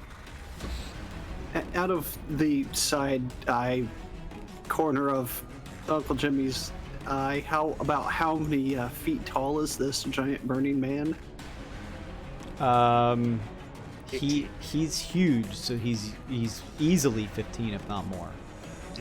To hell with rolling initiative. How we roll this cart around? The hell out of here. Is an option. What if the stone garden's this way? What if these guys are trashing the stone garden? Maybe True. he needs help putting himself out. We need to make sure the cart doesn't catch on fire, though. Do have to be careful. Anybody got any water powers? Create or destroy water. Ooh, girl. You got create or destroy fire? Or get That comes later in Forge Cleric. Okay, just making sure. We hang are on level a second. 14, right? I am immune to fire damage at this point. Exactly. Yeah, you wish. Let me see here. Oh, okay. Oh yeah, everybody lost their temporary hit points if they still had them because we rested. Everyone's entered in their initiative. Okay, Tyne, you are up Ooh. first. Damn, Knowledge good checks initiative are rolls. free. Can I take like a survival or check or something on this big wicker man? I feel like I feel like he's some sort of construct. Maybe I have some sort of kinship with these creatures. Sure. The same with Arcana. Nope. Nature for me. Oh my god. Ooh, Yeah, Uncle Jimmy. Jimmy. Ooh, yeah, it is. Jimmy. Oh, What the fuck? Well, you guys are the experts on this one. So. I'll do mine on one of the little guys then. Okay, I'll say this. Professor Bark, you sense a strong magic emanation coming from this tall creature. Lincoln, you're unable to process much other than the fact that you probably can safely assume it is likely of construct make. Fire. Hot. Uncle Jimmy, you get the sense that this thing is what looks like some type of Wicker Man style construction. Although it is lit aflame, you can almost see within the stray pieces of lit burnt wood within the eyes of several other things within. You're not sure if that's just a form of its body or actual other creatures. You don't know, but you just hear the soft screams and moans from various humanoids coming from this thing. It is a huge construct. I'm going to give you both a good boy card, those of you who doubled your 20s. Nice. Thank you. Is there anything specific you're trying to figure out with that nature check, Uncle Jimmy? And then we'll go to Tynes. Well, I know it looks like it's wood and fire, but maybe it's a temperament. Does it seem like it's coming towards us like an angry, flaming Stay Puft Marshmallow Man to destroy us, or is it just chilling? It Wants to looks kill. like it is in a berserker's fury, wanting to just raise the land and whomever gets in its way. You also get the sense that because of the makeup of the thing, it is susceptible to water. Create that water. Create that water. And then Tyne, really quickly before we dive into it, you get the sense that these smaller things moving around, they almost look like they're made of wax, like wax humanoids. You almost get the sense that they're like living wicks. And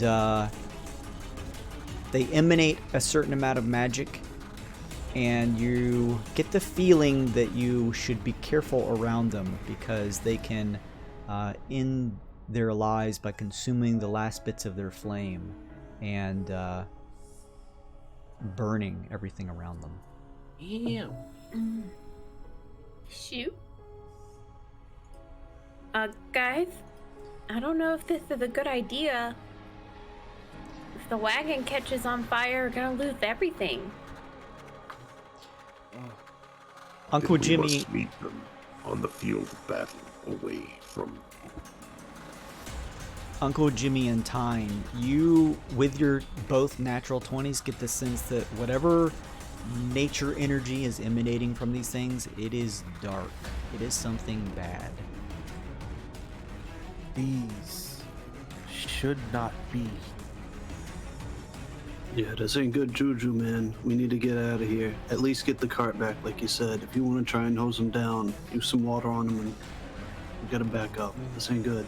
They disrupt the order of nature. They're about to disrupt us. They look like they absolutely disrupt nature. Tyne, you're up.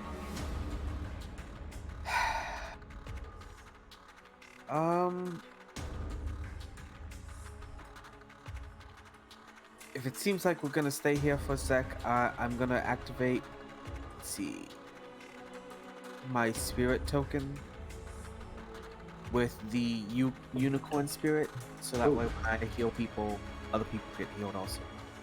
Nice. Unicorn baby. I'll just keep it near me. Okay, you summon a unicorn-like spirit to stay nearby you. Trying to see if there's a good unicorn baby around here. There you go. There you go, bud. And as a bonus action, I'll activate Shillelagh. All right. Very good, Tyne. Anything Shenanigans. else? That is it for now. All right. Uncle Jimmy, you're up. Would it be my full action to turn the cart around and move it away? No, it is not your action. It is actually the Aurochs action. If you want it to get out of here, there is rules for this. All of you need to leave the map, get off of the map, and your Aurochs, your draft animal, always goes last. It will then be able to take the cart and move it for half of its full speed. I think Aurochs can move 40, so it'd be able to move 20, and should be able to swing the cart around and probably get off the map. Let's see here. It would be able to move 5, 10, 15, 20. It would need 2 turns to be able to escape. So you need to buy it a turn. All right, well, I'm going to take a shot at this guy. Since I'm driving the cart or on the cart and I don't have to move, I'm going to take the focus or aim action so I can get advantage of my shot. Okay. Reduces my speed to 0, give me advantage, and I'm going to take a shot at the first little candle dude. Sure.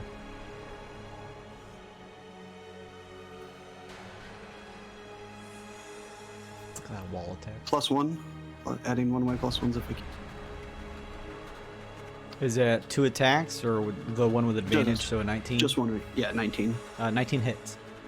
Ooh, that's sneak attack and creepy bugbear sneak attack.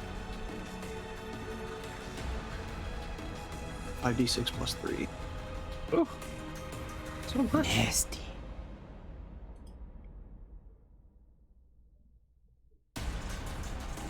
Oh, good lord. 29. Tasty rolls. With a 29, what does it look like when you kill this one? Nice. Straight through the center, and then the wick just cuts out. The wick cuts out. You see the creature fall backwards, almost motionlessly, as it just sort of listlessly falls back and melts into a puddle of wax. Anything else, Jimmy? I can take a bonus action, but nothing is in range, so I'll just holler to the orc and say, "Come on, buddy, around." At It's- least get it moving that way. Yeah, it's already like rearing up on 2 of its feet a little bit, throwing its head back and forth. It is very uncomfortable with this encounter. Very good. Forte, you're up. Okay, we are in full retreat, so please do not go near the hut. I am used to that because I am from the forge. I would like to use create or destroy water to create rain in a 30-foot cube to cover our retreat. Okay, can you draw me where that's going to appear from?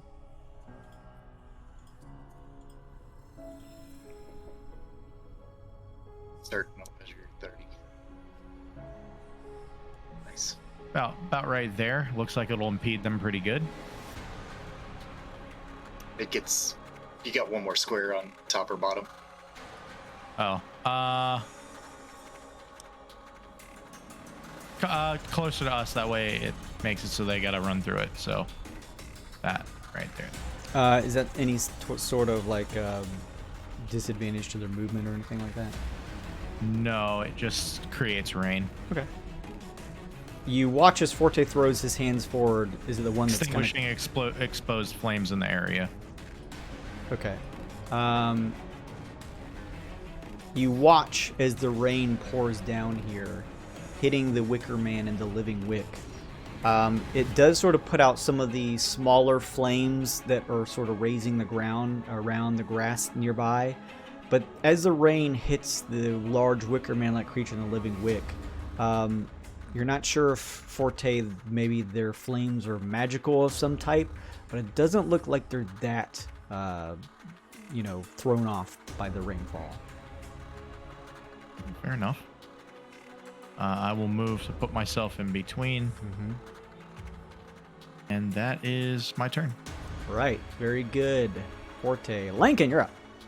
Lincoln's gonna cast Zephyr Strike on himself because the rest of his party are being cowards and are going to run away. So he's preparing for that eventuality. He stops just short of the rain. And he's gonna throw a dagger at the big old fella. Big Boogan. Big Boogan. And yeah. Ooh, man, my rolls have been dog shit tonight. 11. I'll add a +1. 12.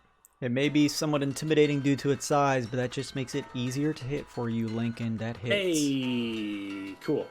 Do I want to pop favored foe on this guy? Yeah, just in case. I will make him my favored foe, so I deal extra damage to him this combat. Okay.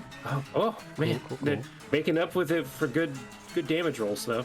So that's gonna be 16 all day, all together. Is that magical damage? 8 is not magical. Okay. 8 is magical psychic. Okay, cool. Sounds good. Very good. Does Zephyr Strike empower your first strike too? No, it's when I choose to expend it to deal extra damage. Actually, Noise. I'll just fucking do that now. May as well. I mean, there's no reason to like hold on to it really. And an additional 8 force damage, which is also magical. All right, very nice. 24 all day. Man, good damage rolls making up for the 4 d20s. You crit on everything that it didn't resist. You throw one of your daggers, lacing it up with some of your damage potential as it strikes into the sort of just immolating figure. As it sort of rears back with your dagger catching its shoulder. It just emotionlessly staring at you with this gaunt look on its face as it presses forward, trying to head towards you. Anything else, Lincoln? Yeah, because I invoked Zephyr Strike that turn, I have 30 extra feet of movement. Mm-hmm. Do you want me to like move back, Forte, or like should I stay up here because I'm moderately tanky and it'll keep them away from the Auric? I say we cover the cart if you can take a hit or two. Yeah, I'll expend, let's say, 10 extra feet of movement to move here. So we've got like a front line going. Plus, you look badass standing in the rain. Yeah, that'll be it. All right, that means it is this thing's turn. Let me see here. It stares for a second. The front half of it covered in the rainfall. You can see its blazing facsimile of where its eyes would be as it stares at you with a grimace on its face. It steps back out of the rain. And throws a hand up towards you, Lincoln. And shooting out, piercing even through the rainfall, is a blazing ray that fires off towards you. Let me see here. That is going to be a 14 versus AC. That goes right through Lincoln's robes, looking like a strike, but hitting nothing vital. Okay. It's a miss. Cool. It stands its ground. Actually, no. It moved 5, 10, 15, 20, 25, 30, 35, and just stands in the fire. Of course it does. Yeah. Hey, I mean that was the rain was good though. It kept him from making a beeline for the cart. No, hope. It was a great idea. I just was like, oh, we got it fucking boxed in. Now it has to walk through the rain. Of course it's gonna walk through the fire. Opie, you're up. Guys, I'm made of fire. What the fuck did you think was It was either there or there, but It was a good choice. I was just thinking it.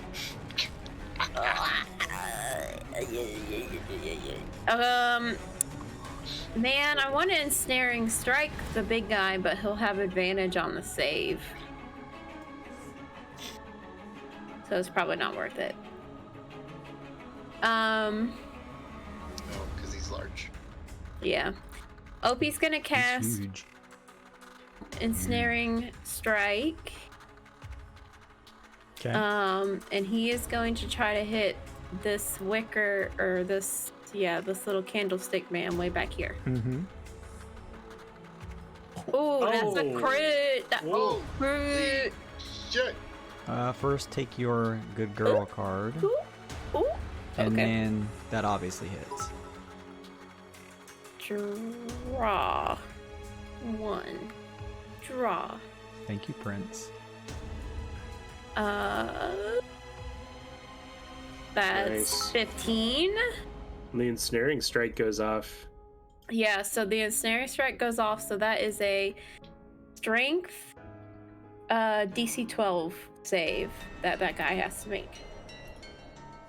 Actually, let me use my card. And that's going to be a DC 14. Ah, tricky. In that case, it fails. Oh, shit! Shit. So you get to roll again for ensnaring strike too, because it was a crit, I think. How does that work? I'm not sure if he takes damage this turn by ensnaring strike. Or Yeah. if it's next turn. Is this 'Cause turn? It says with a weapon attack, right? Yeah. Yeah. You do a weapon attack. Let's see. Everybody. At the start of each of its turns. Its turns. Oh, he's restrained right now, and then when his turn starts, he takes the damage. Okay. Yeah. All right, so he's locked in place. There we go. And Opie is also going to send I see. his... Jeez. Here's a question. Uh-huh. My swarm... Well, okay. Yeah, he's also going to send his swarm. And he's going to move this thing 5, 10, 15. Back here. Oh, nice. 5, So not 10, only do you restrain him, you push him back with bees. Oh, wait, that probably doesn't make sense now that I think about it. Why not? That's legal. Because the vines came out of the ground. Well, It's probably technically legal, but I think it's more flavorful. I think that what is it? He's just restrained from the vines. Yeah. yeah. He can still be moved. Okay, cool. Well, then Yeah. he's moved. It's just the flavor that it's vines. Yeah, restrained still means he can be moved around. We'll just say the vines just like shift him over there or whatever, along with your hit, pushing him back. Like did the bolus thing where it wrapped his legs together. Yeah. Oh, yeah. There you He go. can be tied up, but not tied to the ground. Yeah. Yeah. No, it's two fireflies took a single strand of vines and tied it around his. Yeah. And then Opie's gonna move 5, 10, 15, 20. It's right All there. right. Very good. Opie. Anything else? Nope, that's it. All right. It is Living Wick's turn. Thank you so much for all of those gifted subs, Oil. That's very nice of you. And all those bits, Domver. This Living Wick up here is caught in the ensnaring strike. Does it take damage? Yeah. 1d6. I don't know who rolls that. You roll it. You already rolled it up there as 5. Oh, did you? 5? Okay. Oh, okay, cool. You can see it struggling to get out. Like, not that it's like making any grimace that it's hurt or anything, just that it's trying to, like, it has no face. It's just trying to pull itself out as it portions of its like wax body is being torn asunder by the vines and stuff that's gripping it. The other Living Wick's turn. Let me see here really quickly. Okay, it moves 5, 10, 15. And the 20. candlestick guy can use his action to try to get out of it, too. Yeah, So, he's gonna try too. I'm doing this Okay. guy first. He's gonna move right here.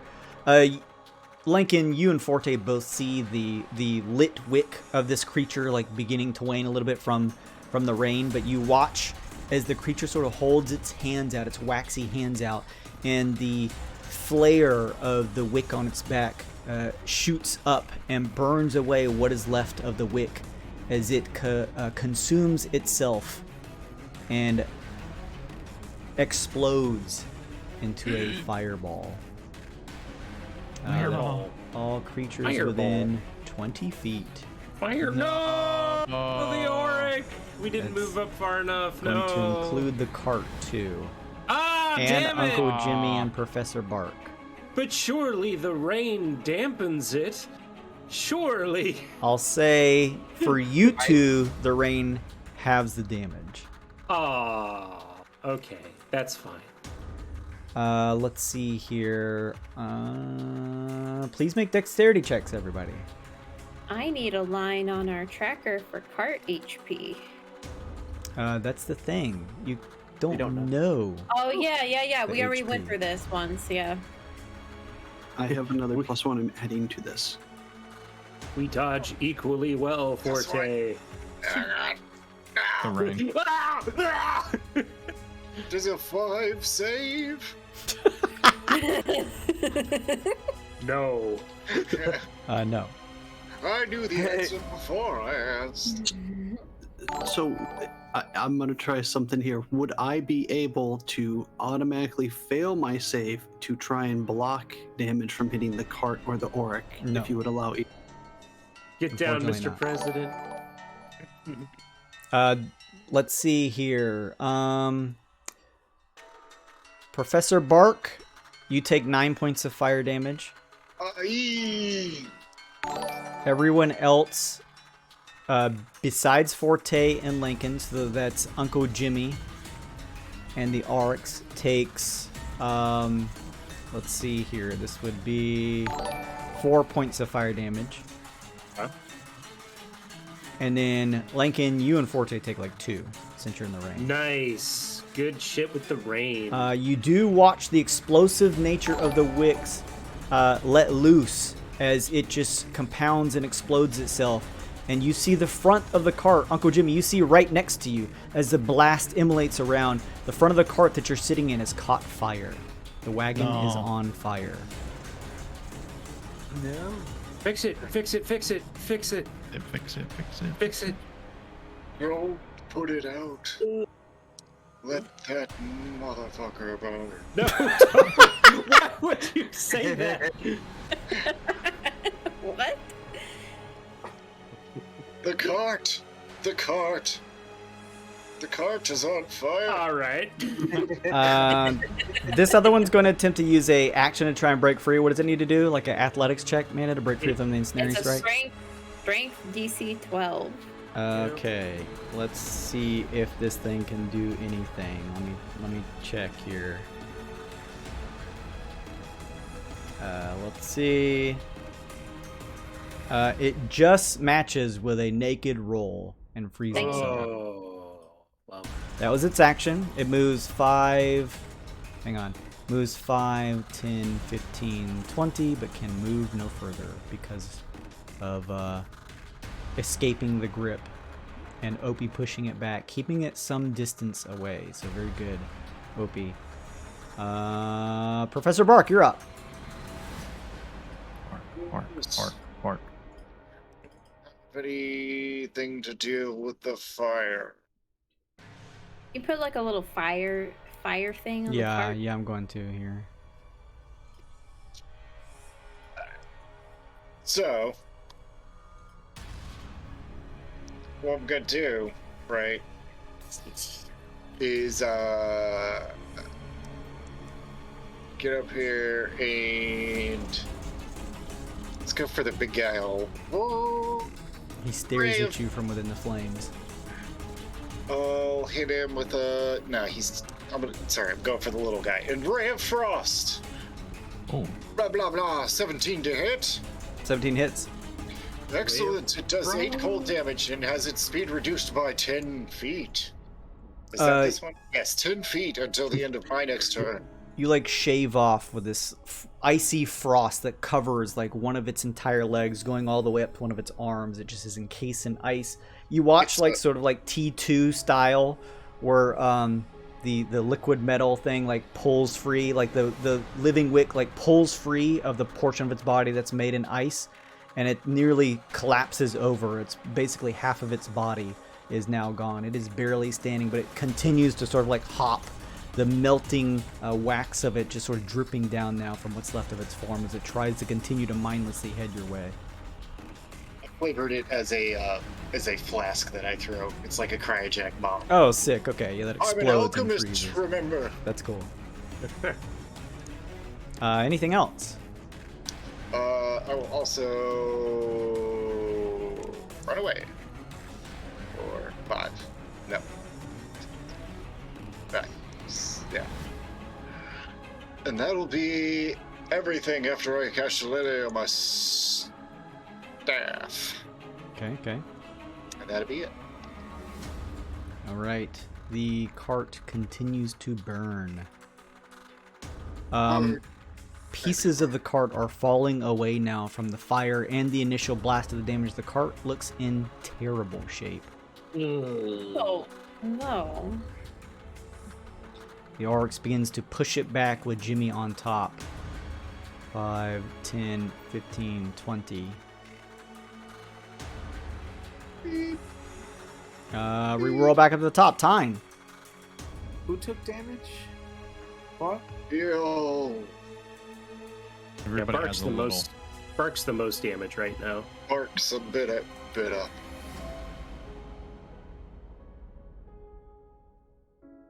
Come over. Let's see. Healing word on you. 7. And then everybody else who needs will get 4 HP from my unicorn. Does it heal everyone? Yeah, spirit token. Each creature of your choice. What? That's amazing. That was a really good skill. Inside or outside the aura. Is it That's- 10 HP? No, it's just Oh, wow. Anytime I use Yeah. a heal spell. turns all your you, shit into AoEs. That's great. you healed me too much, Kevin. Does it heal the cart? Creature. Can I include the aura in that?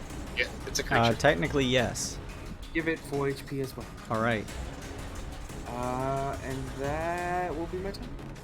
Very turn. good. Uncle Jimmy. The cart is I on like fire. these unicorn farts, man. It's great. Yeah.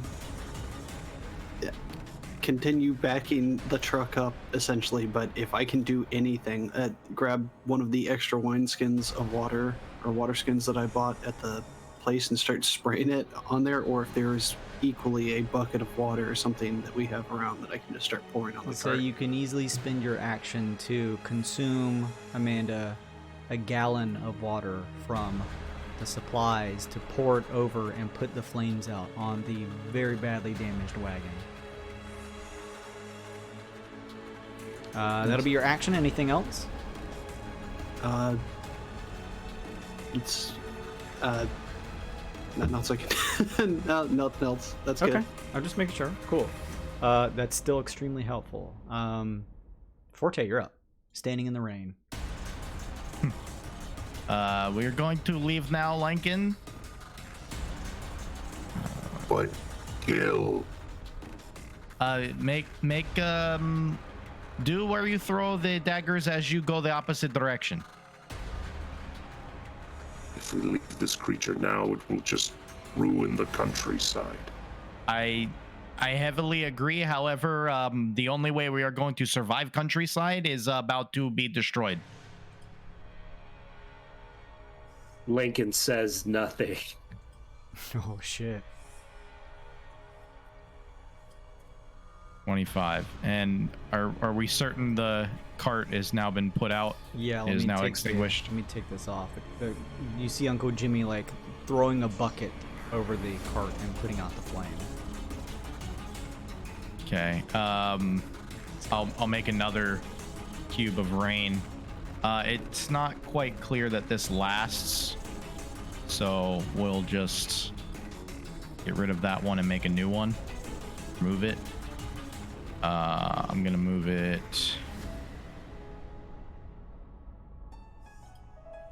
right about there is good. Okay. Okay. We'll good. extinguish flames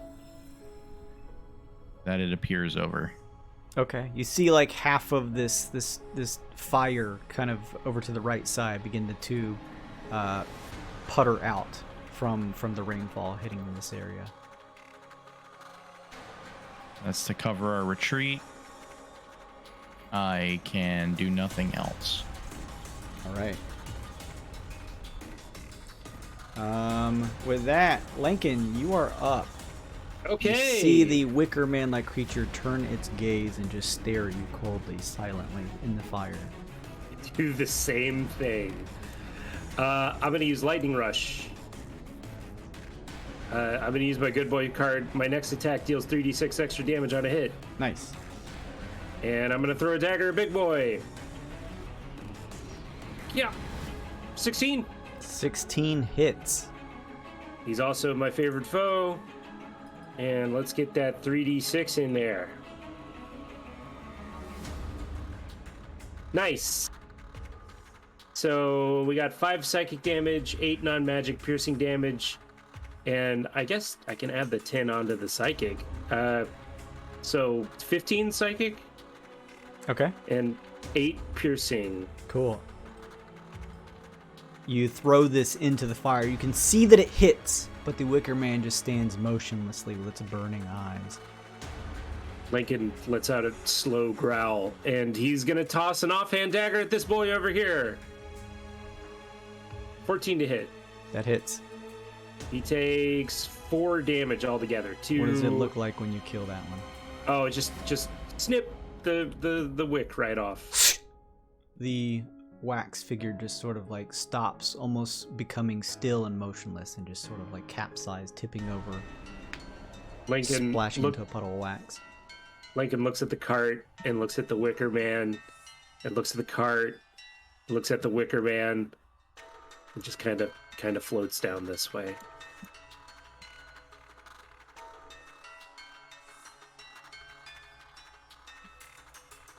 That's all. All right. Okay. It is the Wicker Man's turn. He begins to move. 5, walking into some of the rain here. 10, 15, 20, 25, 30, 35, 40. Stepping right here. Ugh. It rears down its head. You see eyes lit aflame, Lincoln, as it tries to slam into you with its hands.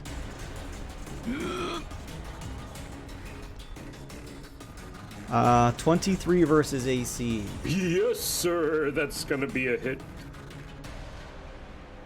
See, poop, see. That is going to be 12 bludgeoning damage.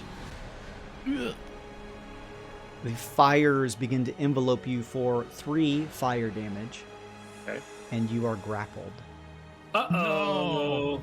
Uh-oh. Uh-oh. It brings down its other fist, attempting to hit you again, Lincoln. This time for 24 versus AC. which will hit. Yeah, that's a problem. That's going to be 15 bludgeoning damage. An additional 3 fire damage. Ugh. I am super duper bloodied. I am at 3 health. The Wicker Man gripping you in its hand, Lincoln, pushes you inside of its body. Oh, y'all, I'm gonna die. Oh, shit. Lincoln It's fine. is imprisoned inside the burning body, and the grapple is ended. You inside, as you're pushed in, Lincoln, your vision goes out from just the various flames and the dark whispers and eyes surrounding you. You're blinded. You're restrained. You have total cover against attacks and other effects outside. But you have a feeling, should the turn order come back around, you are going to take fire damage. That will kill me. So now you guys have to kill the Wicker Man. Can it hear us? Can Lincoln hear us? Says nothing about him being deafened. He just can't see and is restrained. I gotta find the icons for this. We'll do the net thing. Say nice things at your funeral. It was nice knowing you, Mr. Lincoln. We paid so much for this commission art. Fuck. If you motherfuckers leave me to die, I will come back with a saboteur of a character. Yeah. Who's running? I feel bad for me. Alright. Rain now. Why? It saved us. Yeah, the rain was a good call. He would have done that the first turn. Somebody Yeah. was gonna get hit. Yeah. Okay, it is done. Also, thank you so much for the raid plot points. That's very nice of you. What is up? Go Yo. follow plot Oh, points. thank That was you. very nice of them to raid us. We may have a. we're in dire straits here. One of our characters is trapped One of inside a us. wicker man. Opie, you are up. Full send all cooldowns. Okay. Lincoln is gone full Nicolas Cage. Not the bees. They're in my eyes. Opie's gonna cast Ensnaring Strike again, cause why not? And he's gonna try to hit the Wicker Man. Okay. Was that a +1 for 16? Wicker Yeah. man is a huge target. Easily hits. Okay, good. Ew. He has to make a strength 12 save, but he gets advantage because he's large. Oh no, big strong boy. Let's see if he I does. know. What was the DC? 12? Barely, but does make it. Aye. Hey, barely is. I mean, that's impressive enough. But I still do regular damage, so that's 8 piercing. Okay. And I'm going to.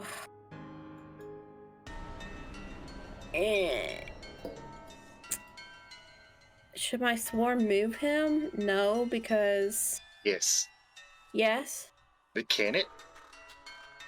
The says nothing about the swarm not being able to move large creatures. Oh hell yeah. Okay, then we'll go. You move it into the rain. Don't. I can try that. Yeah. Whatever you do, don't move him into fire, because if he dies, I'll fall into the fire. Okay. Up and away. We can go like to here, Jason. fire. Yeah. All right. See that? You drag him over here. Nice.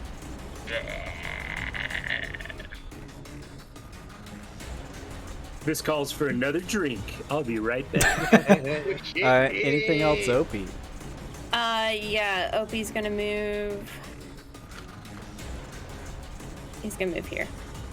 All right. You watch as the Wicker Man is pulled against its will over into the cloud of rainfall that Forte has created nearby.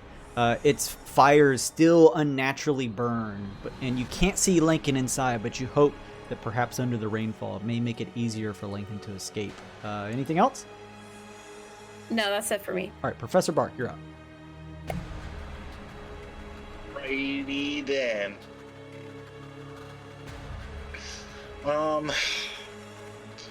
Did I would like to make a knowledge check. Sure. I want to know its strength. So I just saw it make a strength save. Mm-hmm. Do I get an idea of how strong it is relative to its size? You Is could it do nature. massively You could strong? do insight. There's a number. You could do Insight? I'll even take a look at medicine. Okay, insight. That's fine. 14. It is large. Although it is made of. It is a construct form. It is big. So you imagine it's fairly strong. Oh. What can dance? Maybe if it wanted to. Maybe it'll do a little jig when it kills Lincoln.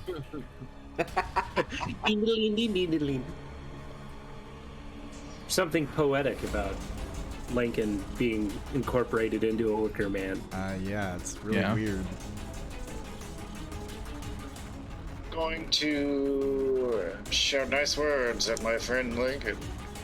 Hold on tight, my friend. We'll get you free. Oh, because I can hear you. Very cool. Yo, very cool. weird. Boom. Excellent. Lovely. And that's a bonus action. So I'm gonna professional stream here, everybody. I'm gonna throw another concoction at him. What? Okay. It has to make a DC 13 Constitution save. Does it? It passes. It passes. Shit. Shit! Run away! In the world wait, no. of tomorrow. Wait, Lincoln is in there. Yeah.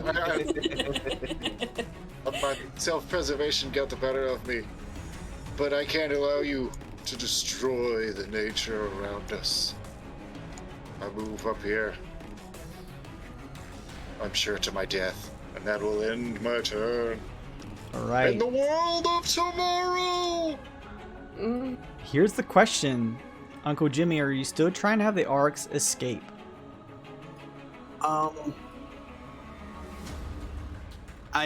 I would like it to get off of the map. I don't want it to just, dumb horse run off into the abyss to where we're not going to find it.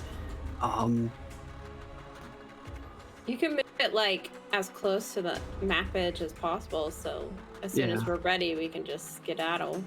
Could I do that? Just move the carriage would be off, but the Auric is like I'm gonna say you are thrown off as the Oryx, along with the wagon, moves 5, 10, 15, 20, like as far down as it possibly can. That's fair. Could I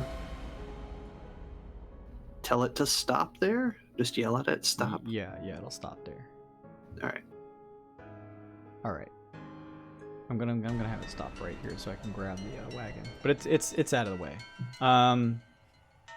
Okay, Arx has done that. All right, we go back up at the top. Tyne.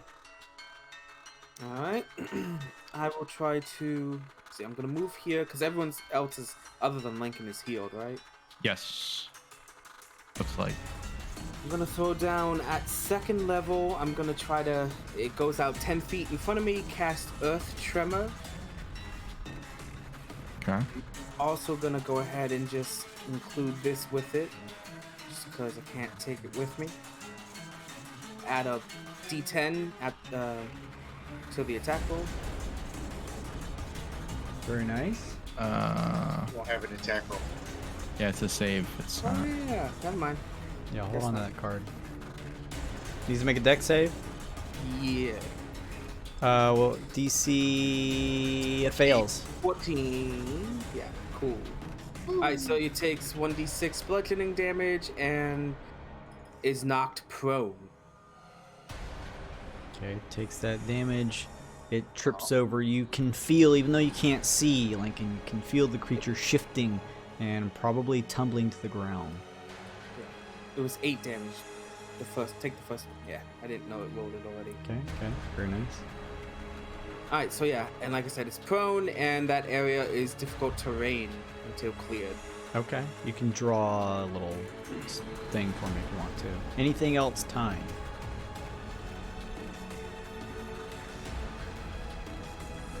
I will now move away. So I moved, let's see, 5, 10, 15 to get in, 20, 25. I'll stay here. Okay, we'll leave this thing here. Yeah. All right, Tyne, you done? Yes. All right, that leaves Uncle Jimmy. All right, Slapping the Oryx ass to just try and head a little bit away. You pop off the cart. I'm gonna try something really weird. I know we're in the weird space to an extent. My advantage card gives me 10 extra feet on attack. I have 10 feet when making an attack. A grapple is an attack. Can I see Lincoln and use creepy noodle monkey bugbear arms to reach 20 feet with full movement inside to pull Lincoln out? If you could see him, I would say yes, but you cannot see him. If I get close enough. Yeah, he's got total cover. He's completely inside of the creature. You cannot see him. Would I be able to take a blind grab inside of the flaming pinata to try and grab him? Unfortunately not, no. Just kill him is the best bet now, I think. Yeah. Burn all cooldowns. Full DPS. All right. It's a good idea, but it's kind of like eating a creature. Is essentially what this is. He's prone too, right? Yes, he's knocked over. 7 foot tall, or 70 foot tall building that is on fire is prone gives me disadvantage on range attacks. So I'm gonna go up there and use my creepy bugbear arms anyway.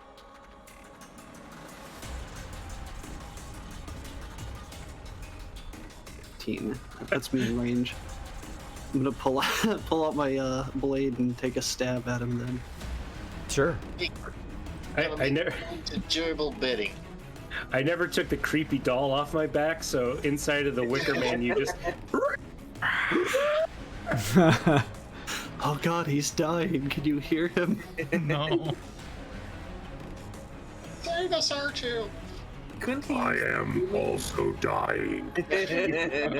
You hear muffled from it. 16? 16 hits. You have advantage. Go fish for crit. Fish for crit. Fish for crit. Oh, I do. That's. He's prone. 16 hits. It says 16. Plus Deja you can have. vu. Ugh.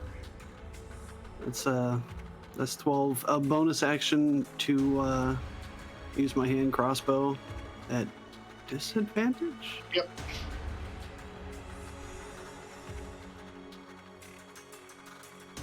Oh, good lord. All right. So that's not going to be a lot.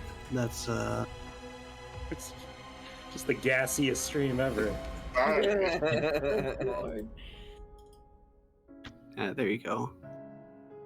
No sneak attack. That's just 6 piercing. Okay, gotcha. I think it's just 3 because I don't think you get your bonus on the end of it. Oh, that's right. It's halved because it's. No, you don't. You have a -3 because you don't get to add proficiency to the damage or whatever it is, or your strength mod or dex mod, whatever it is. Oh, on hand crossbow? No. Because you're offhanding it. Offhand this is your attack. bonus attack. You don't get. Because you've already made your main attack. Yes, this is it's not I'm not dual wielding. It's a crossbow expert. Oh. It's just a secondary attack I get to make. Oh, then yeah, you're good. It's a feat. So 12 piercing and 6 piercing. You got it. You fire off into the creature, hoping that somewhere inside you can free Lincoln. Anything else, Uncle Jimmy? I'm going to take an additional 5 feet back, and that'll. All right. Forte, you're up. Lincoln has been stuffed inside this thing. My healing is vision based, so You hate to see it. I can't. I only have healing word. And it says it's I can see. So I will do Sacred Flame since it's a dex based attack. Okay. Please DC 13 dex save or take radiant damage. Fails. 5 radiant damage assaults the Wicker Man. Very nice. I can't do another thing, I'm sorry. No, man. My cool. good boy card is for fire damage on melee attack. So Sometimes D&D characters die, guys. It's all right. not the cool. Not Lincoln. Lincoln, you're up. It Hey, is he's hot prone, in here. right?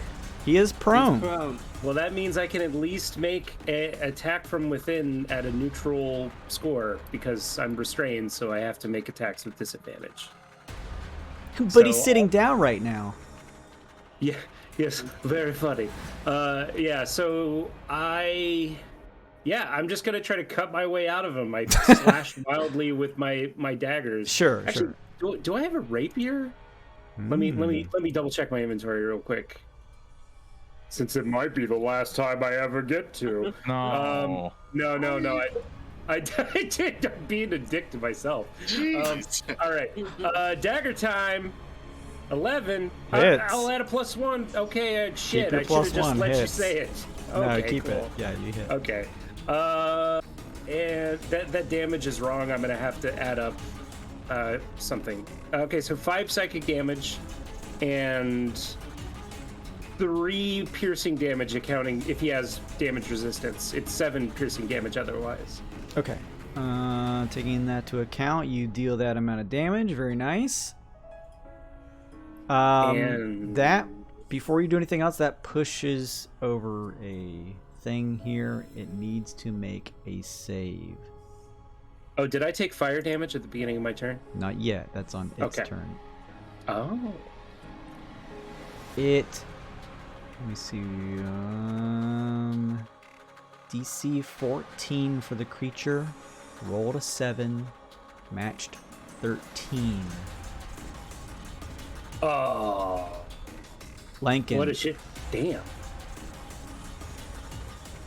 The Yes. amount of damage that you've dealt to it along with your friends, you see just a bit of light, twilight peeking in, and you quickly begin to stab that way. The creature, fallen over from Tyne's kind of earth rupture, and along with everyone's help, you cut your way out quickly, and you are freed from being within the creature. You kind of like tumble out right here. Yeah. I do a Shawshank Redemption coming out of the sewer and just raise my hands to the rain. You did it, Forte. You saved him. Okay. I don't think I actually want to move away from this guy though. Run! Because Yeah, get away from him. Oh, run. no. No, I It's a don't think disadvantage. it is a disadvantage. What's the worst that could happen? Oh puts my me- gosh. He puts me back inside his belly is the worst thing that happens. You don't like getting cursed by that turd face, do you? No, I don't. Anything I could cast Zephyr Strike again, but that's annoying. Yeah. I'm gonna do it because Yeah. we're I'll cast Zephyr Strike again. That means you're immune to Which- reactions too, right? Yeah, which is the main point. Which unfortunately drops favored foe from him, so he's not my foe anymore. Okay. But I do get to move away from him for free, so I'm going to do that. He swings down a fiery arm, but this time you're ready and you shift out of the way before it hits you. 25. I'm gonna move down here. Lincoln creepily floats away. His fur and robe still like singed from being inside. His bones kind of charcoal. Anything else, Lincoln? No, that's all. Wickerman's turn. He stands up in the rain, sees that you have trailed off away from him, and simply turns his gaze to the closest one, Professor Bark, and steps right No. You look ugly. Remember that difficult terrain? Not that it probably does much. But Yeah, you see him stumble over, but it does get here. 22 versus AC. Yeah. This guy's strong. He's a scary boy. He's a little man. A huge arm comes down and just punches you in the stomach for 8 points of bludgeoning, 8, just 8? I took 15. God damn. and an additional 8 points of fire Oh, never mind. That as was much There better. it the is. large hand wraps around your body, grappling you. I don't like this. He's going to attempt to hit you one more time. Uh-oh. Who was dying now? 21 versus AC. Fuck. If he tries to put him in his chest, does he roll out of the hole like a giant dice tower? No. That is going to be 11 points of bludgeoning damage and 4 points of fire. And you are Ugh. stuffed inside of the Wicker Man. Oh no! It's so bad! Oh my gosh, dude. The fires burn your beard and face, Professor Bark. You feel yourself being shoved into the darkness of the Wicker Man's fiery form. You cough, trying to reach out. You feel as though you're smothered under the fire and smoke. The world goes dark. Professor It's Bark is dark in this unconscious. fire. Wicker Man is done. Opie, you're up. Oh man, oh man, oh man. I'm sorry I complained about the cold last night. You got any cool spells or anything? I ain't got nothing cool. Maybe arrow and fireflies is our best bet then. I'm gonna cast Ensnaring Strike one more time. I can only do it one more time, because why not? And I'm gonna aim at the Wicker Man, and it's only gonna be a 12. Hits. Oh!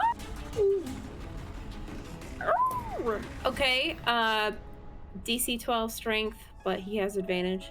In that case, makes it. Damn. He's strong boy. 12 piercing. Okay, not bad. Good And roll. then I'm just gonna have my swarm attack for another 5. A good roll. All right. Fireflies zip around the Wicker Man as it is struck by one of your arrows from your longbow. You see a few bits and pieces of the Wicker Man's construct bodies missing from your attacks. Still standing, doesn't look in terrible shape, but certainly has taken a pretty good volley of damage to portions of its body. Anything else, OP? That's it for me.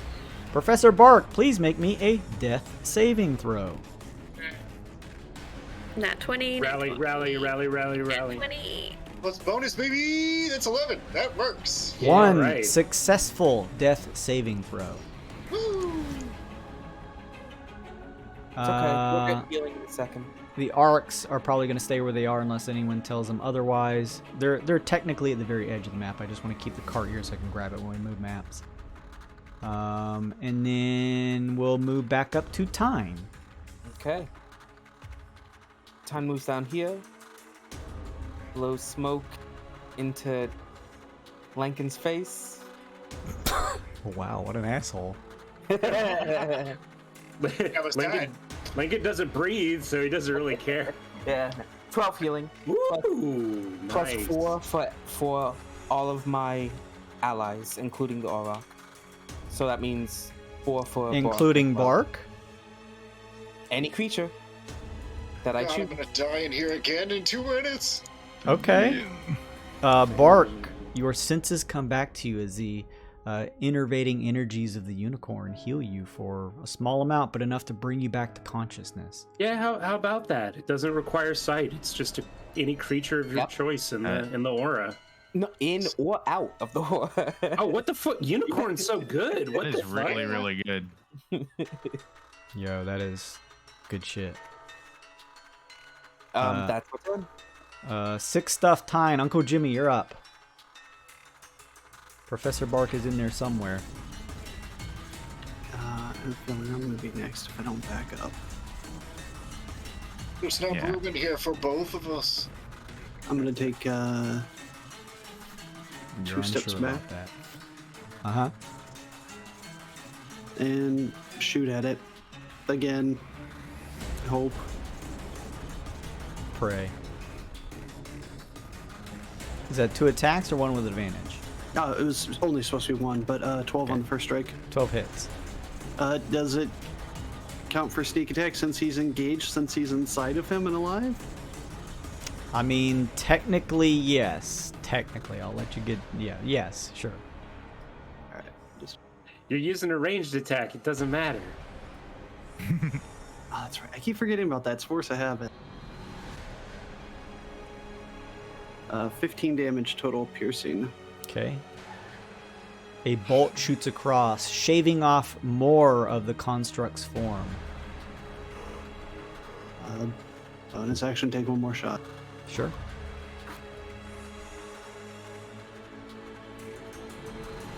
Yeah, dirty 20. Totally hits.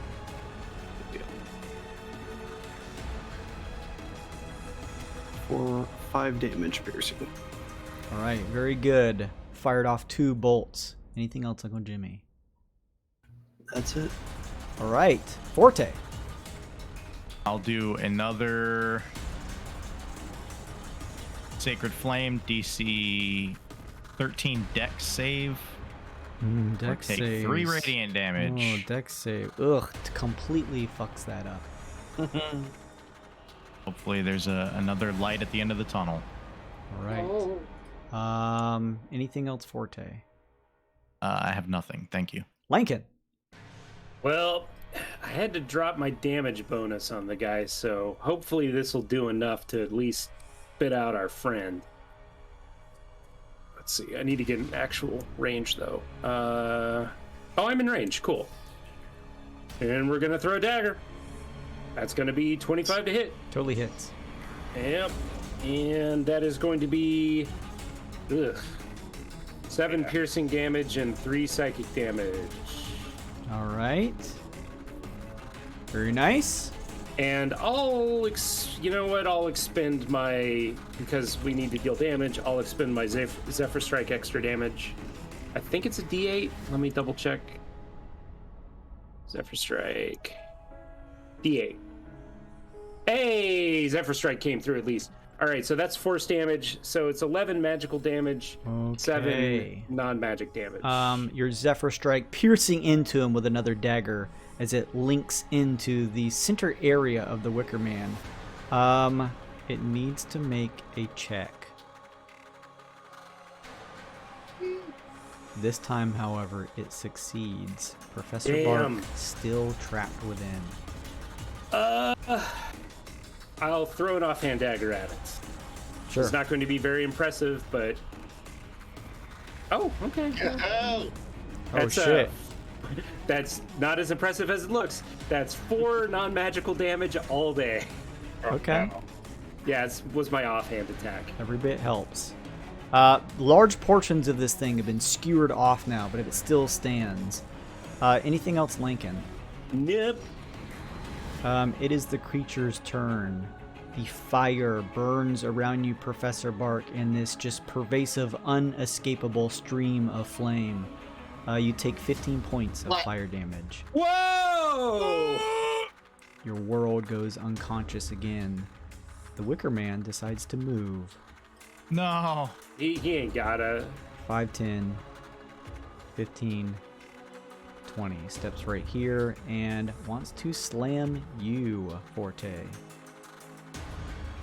I mean, who doesn't? 16 versus AC. I will block that with my shield. It does not hit. It tries to grab at you. You can see its burning fingertips grip over your shield. You've seen it grab your friends before, and you just sort of riposte, pushing back as its hand is thrown back up in the air. It tries to grab towards you one more time. This time for even less, so that's going to probably miss with 14 versus AC. 14 misses. You, again, just bash it away. You're not going to be put inside this thing. Its face contorts into a grimace even more so than before of what parts are left of it. You can see its smile sort of like eroded from all the parts of its construct form you whittled away. It is done. Opie. All right. That's a 25 to hit. Hits. That's going to be 9 piercing. Okay, okay. Pretty good stuff. And Your bees. should I move him back? Because, I mean, he can just get back to Yeah, where maybe. I mean, keep me in the front since I've got the highest AC in case he does try to grab anybody again. So, like, push him over and back on the difficult terrain. I was at gonna say, least. yeah, pushing him back and making him come to us is never a bad idea. Yeah. Okay, move him back. Exactly. Put him back over Move here. him back here, yeah. All right, you just forcefully push as your fireflies surround, swirling around as the creature's just pulled across the turbulent earth, dragging along with Professor Bark somewhere within. Anything else, Opie? That's it from me. All right, I'm sorry, Professor Bark. A death saving throw. yeah. A successful death saving throw. Arx stays where it is. Tyne, you're up. Okay. Well, this time, to try to be more direct, because I think, because you don't need nobody needs a bunch of healing other than Bark, right? Spark needs as much as possible. Okay. I will cast Healing Spirit. In other words, I'll make a little smoke. This one will look like a butterfly, so it can stay in the air, and kind of I'll have it nearby, because it has to be kind of close, but nearby to Bark, so it can heal him for... Yeah, it's no action required. 1d6. 6 healing. Nice. You're worse than the Wicker Man. Stop bringing me friend. Your world returns, Professor Bark. It's just this endless back and forth of conscious and unconsciousness in the fire here. Everybody will also receive 4 healing from... So good. Oh my god, Lincoln's almost back up to full. Yeah. What druid is this? Kill This is Tyne Shepherd. first next Oh time. my goodness, dude. It's like a rotisserie chicken. You just keep coming back up screaming. Ah! We'll also say Tyne, Bandit Jack gives you a +1 to your rolls. Oh, yes. Nice. Oh, and which reminds me, actually, Luke got a +1 a little bit ago from Oh, Discord. Thank you, chat. We try to keep our eyes on that stuff. Thank you. I saw it. I just didn't get a chance. I didn't want to interrupt anyone. Anything else, Tyne? Everyone got healing. No, that's it. Yo, look at this team synergy. Uncle Jimmy, you're up. Uncle Jay knows one thing. Shoot. Blast. Hits. So yeah, he's Hits.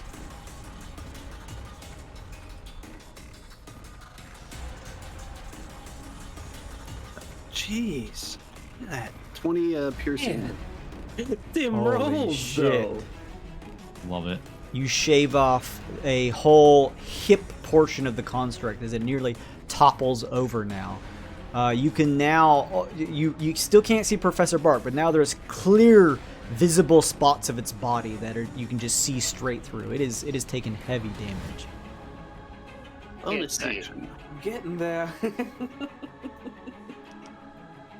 Hit. 12 hits. 12 hits. That is 8 piercing. That's my turn. Okay, solid damage. Forte, you're up. This thing has been dragged back, but Forte's still stuck inside. Would you take a medicine check to see how it's doing, or would you want something different because it's a construct? I'd take a medicine check, but I'd also take something else if you can convince me. I mean, you can do medicine though. How does it look like it's starting to either die down or slow down, or? You can see large portions of its limbs have been whittled down to the last stalks, so it is probably just a hit or two away from maybe meeting its demise. We can kill it. All right, all I can really do that's effective is Sacred Flame again. Dex save DC 13. Watch this be the thing that does it. Right? 7 radiant. Fails. Oh. 7 radiant? 7 radiant. The creature's face contorts into a screech. You hear the screeches coming from within the body. The creature falls down, its legs collapsing. It begins to try to grip at the turned up ground and crawl towards you, Forte. You being the one that buckled back its attacks. It reaches out one more fiery hand towards your way, its mouth opening agape as the bottom of the construct jaw just sort of falls away and the creature collapses dead. Got him. Bark, you being conscious, you see bits of light piercing through the fiery wood, and you push and are able to just make a opening and just sort of tumble out of the creature. In whatever way you want to picture a dwarf running quickly, that is extremely short. With its arms straight out. Forte will run into the furnace-like creature and try to get off a bonus action healing word at 2nd level. We're gonna make it come and we're just gonna get off. God damn it. Why? Trying to make it spill seed, but it ended up. Why? Okay. That's not sap. You sort of like lend a hand out to Bark. The energy pulsing through your body, Bark, as the burns on your body, the scorches begin to lessen in their intensity of the painful feeling, and you feel some of your wounds begin to heal. Both of you look, as well as the others from the party, look at the mound of the wicker-like creature, its body continuing to collapse. What was left of its humanoid form? Difficult to tell now. It almost just looks like a mound of wooden pieces collapsing. As it does, you begin to look around now and see that similarly, the fires in this area that looked natural at first, almost instantaneously, along with this creature collapsing, begin to whisk themselves away. They dissipate. The fiery smoke lifting up into the air, the only remnants of what was this area here, of the fires that surrounded it. Who needs healing?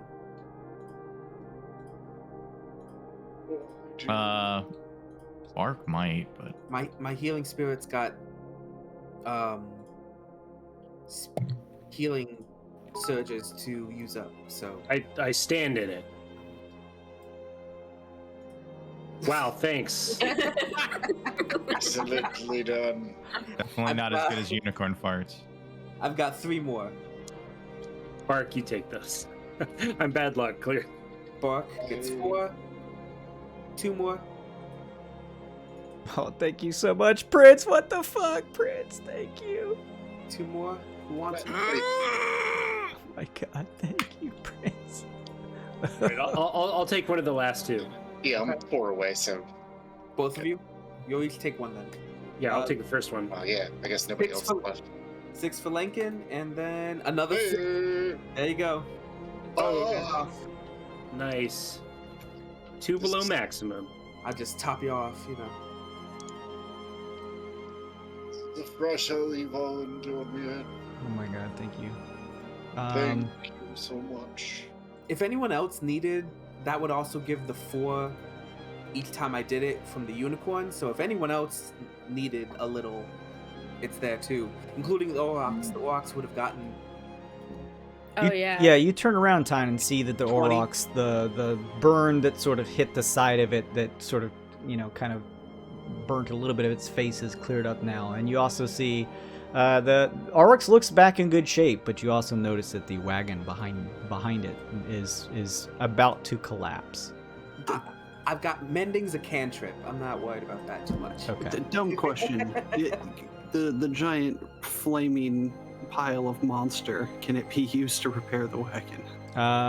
You watch as its body burns almost unnaturally into just molten ash, along with what is left of the waxing wicks melting into the ground, the fires around dissipating, just leaving the raised fields around you. The sight of the area here looks terrible for the natural surroundings. However, there is a sensation in each of you that feels as though this dark cloud that this creature brought around it has been lifted. A sensation in you that a terrible foe has been failed. We have done good work here today. Yeah, Tyne is like on his knees, like feeling the ground. It's like nature will return. Life finds a way. Can I do... Okay, Jason, can I do like a nature check with my wood carver's tools to see if this was created by some sort of like because the dude mentioned druids. I'm wondering if this is like a druid or a fae ritual that created this thing. Yeah, you can make a check. That sounds good. I can give you exactly advantage on that. I can make any tool, and I'm proficient in nature. Well, there we go. We'll look at it together then. I'm going to add the modifier after this. Okay, cool. So with the modifier, I get my proficiency bonus because I used a tool, right? That's the rule in this campaign? Yep. And that is going to be a dirty 20.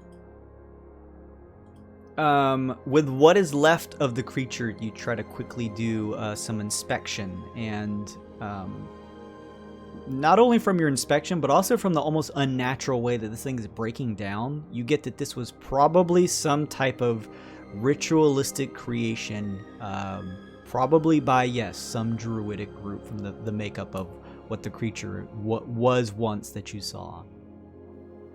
Druid magic. Not dissimilar from my birth. Dr. Bark, you think, pardon me, Professor, you think you could use some of that smoldering bits over there, some of the ash or anything for some of your potions and your research? Is that a nature check or something, or? What are you trying to do? I don't know. I'm sorry, what was that? I was asking if he could use any of the ash for alchemic components for potions and stuff. Possibly, Bark. You possibly could. There's a lot of ash here. I don't know if that. I mean, if it mechanically helps you at all, in terms of some type of like, reagent you need or something like that, then yes. But if you're asking me to just like add something, then no. If anything, you're not sure adding this bad juju to your alchemical stuff may be the best idea. It's fine. Yeah.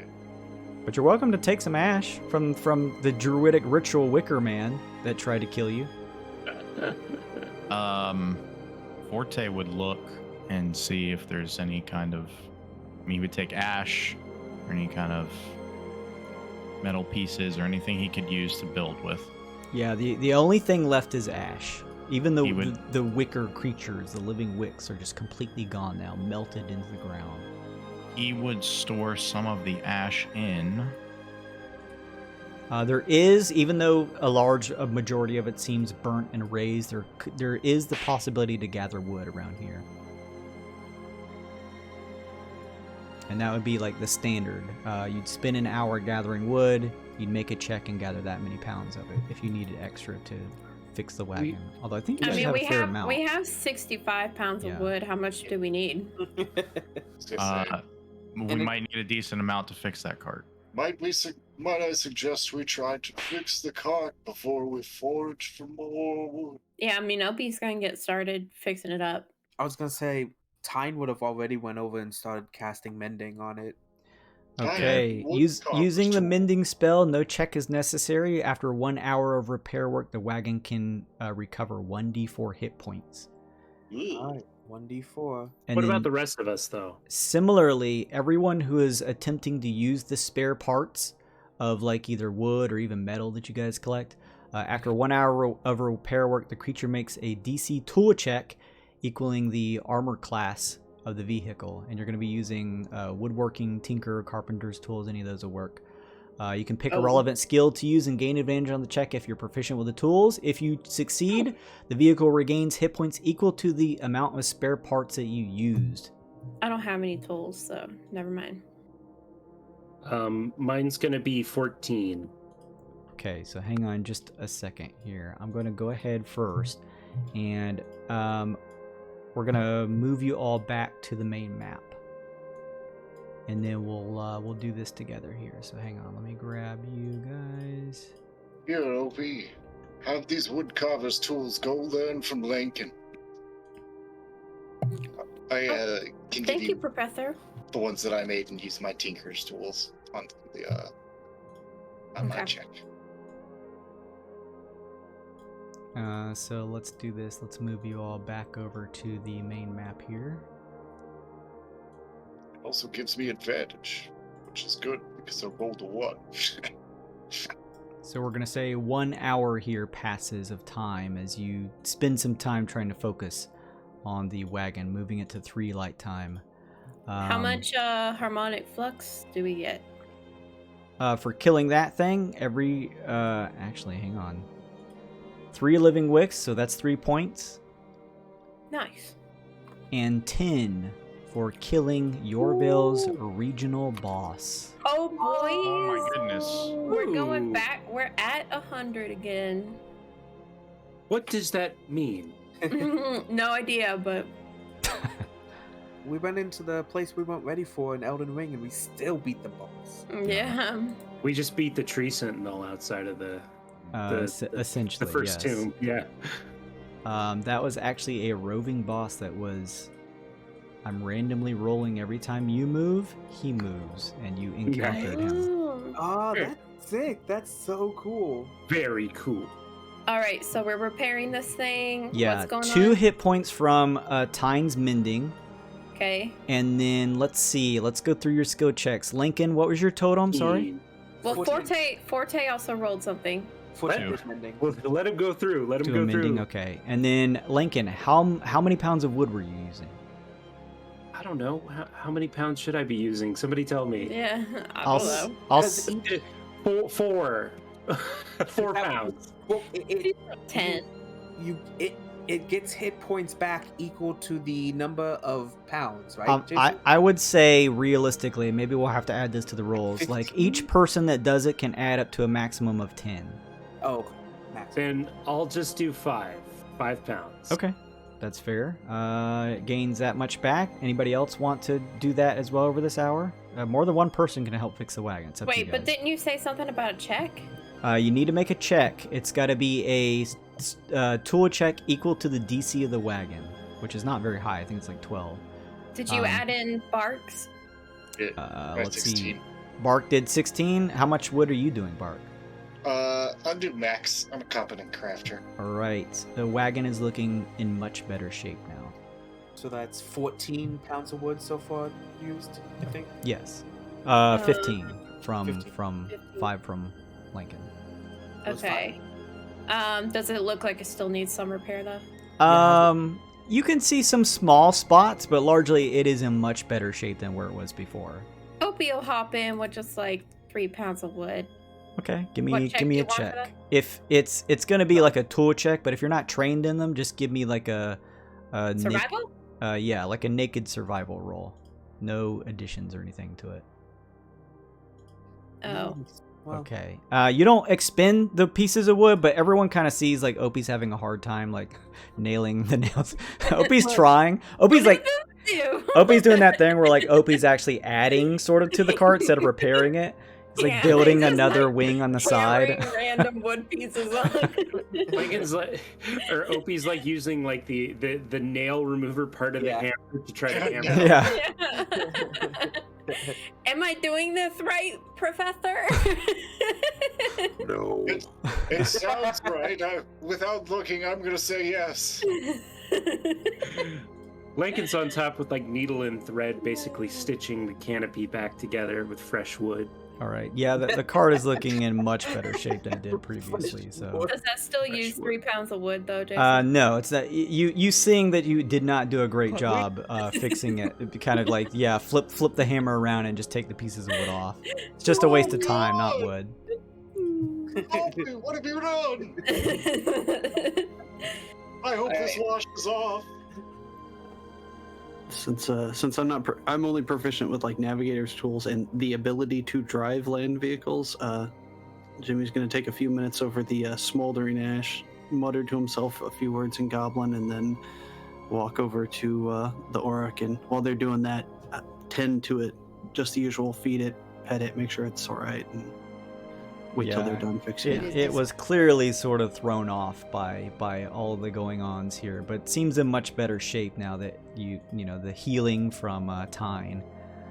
You just kind of pet its head. It does that thing where it like throws its head back and sort of kicks down at the sort of burnt grass below it and it's trying to throw its snout into it, trying to find anything it can eat. Kind of pulling the wagon just a couple feet as it just mulls around in the dirt. Well, I think we try to, move one more Yes.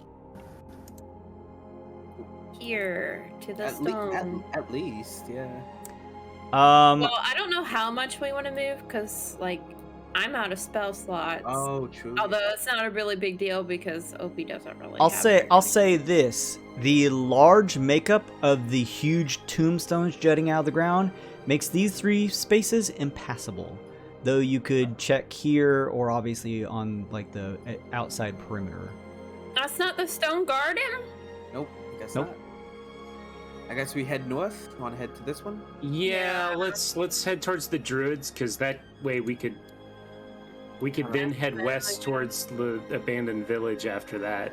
Yeah. Okay, you want to head to this one? Yeah. All right. Let me see here. 2 hours pass. 2 wicker golems.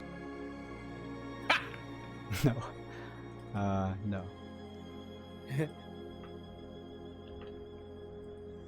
Along your trip, traveling this way, nothing happens. You can keep moving if you like to. Keep going. Gonna keep going to this one here. Yeah? Everybody okay?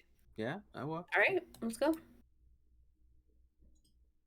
2 more hours pass, passing a tick, Manda. On this square, wow, nothing happens. Nice. Okay, so that's 1, 2, 3, 4. We can move 1 more at normal pace. So we maybe here. It's a crapshoot. Anybody's guess. 1 and 3. Anywhere. Do we want to maybe Like go up here, like systematically head go here? here and then Wait. here and then maybe we want to go here first. like go make like sure. a circle. Yeah. Sure. Okay. Boop. You head over here. 2 more hours pass by. That'd be another tick. And then for this one here, let's take a look. Oh my god, nothing happens. Hell yeah. Nice. I guess. Do we want to push another one? Because we get 1 exhaustion. We're gonna rest soon anyway. Push another one. Yeah, well, technically you guys move 2, 4, 1, 2, 3, 4. So you still have 1 more before you have to move with exhaustion. No, we move 5. Shut 1. up.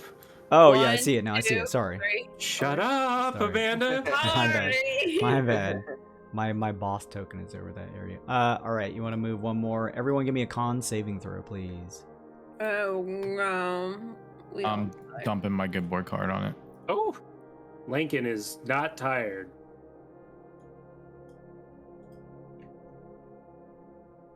I can't use my good boy card on it. +1 for 10. It's all right, guys. Why don't you rest while Lincoln does the perception checks with his no eyes or ears or nose or sense of taste I just The want to hear. or skin. DC is 12. If you rolled under that, you take a point of exhaustion as you begin to get a little wary from the hours of walking you've had to do. On top of a huge fight with a construct monster. I just want to hear your slightly melted little effigy doll screaming in the middle of the night. What was the DC for that? 12. 12. Okay. Cool. All right. Middle square. Middle square. An hour before blight time, what would you all like to do?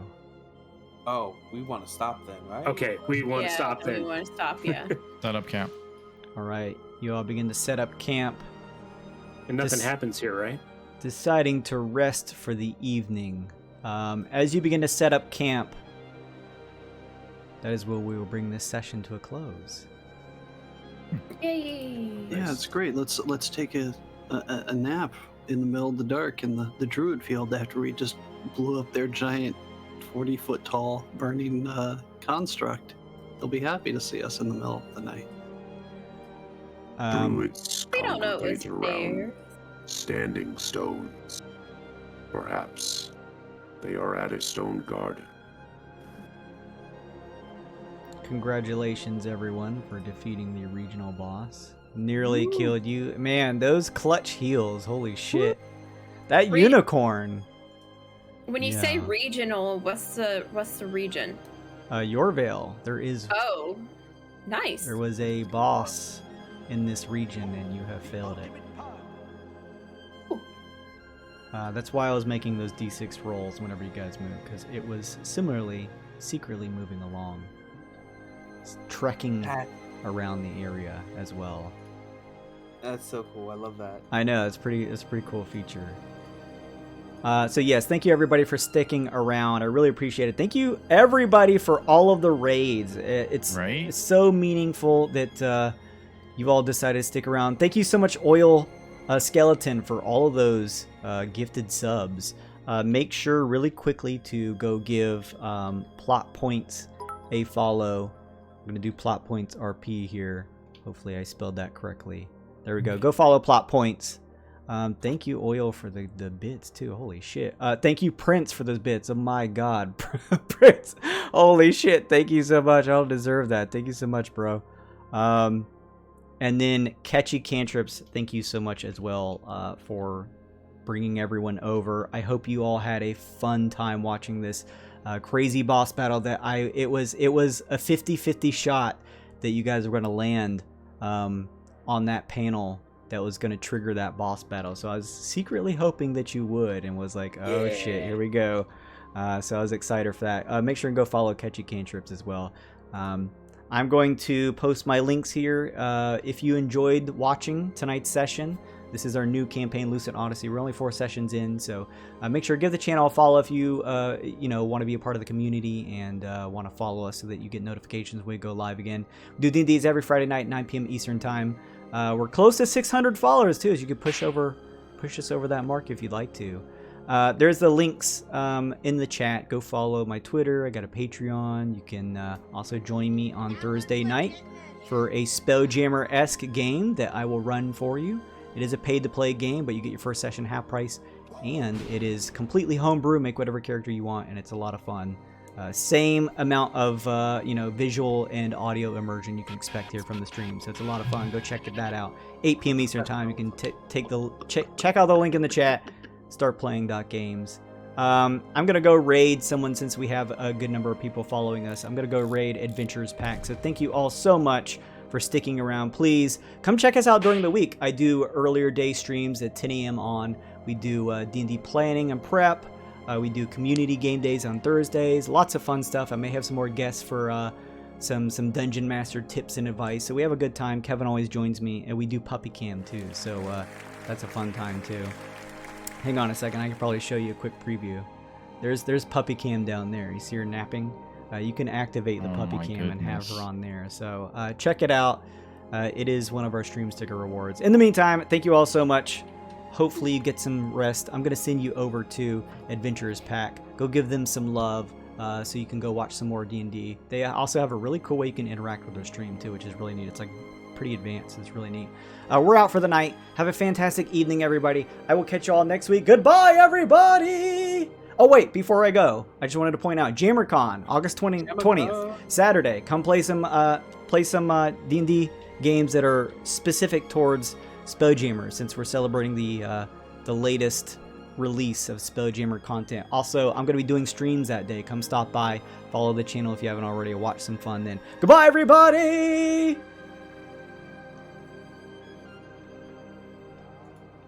What do you guys think happened?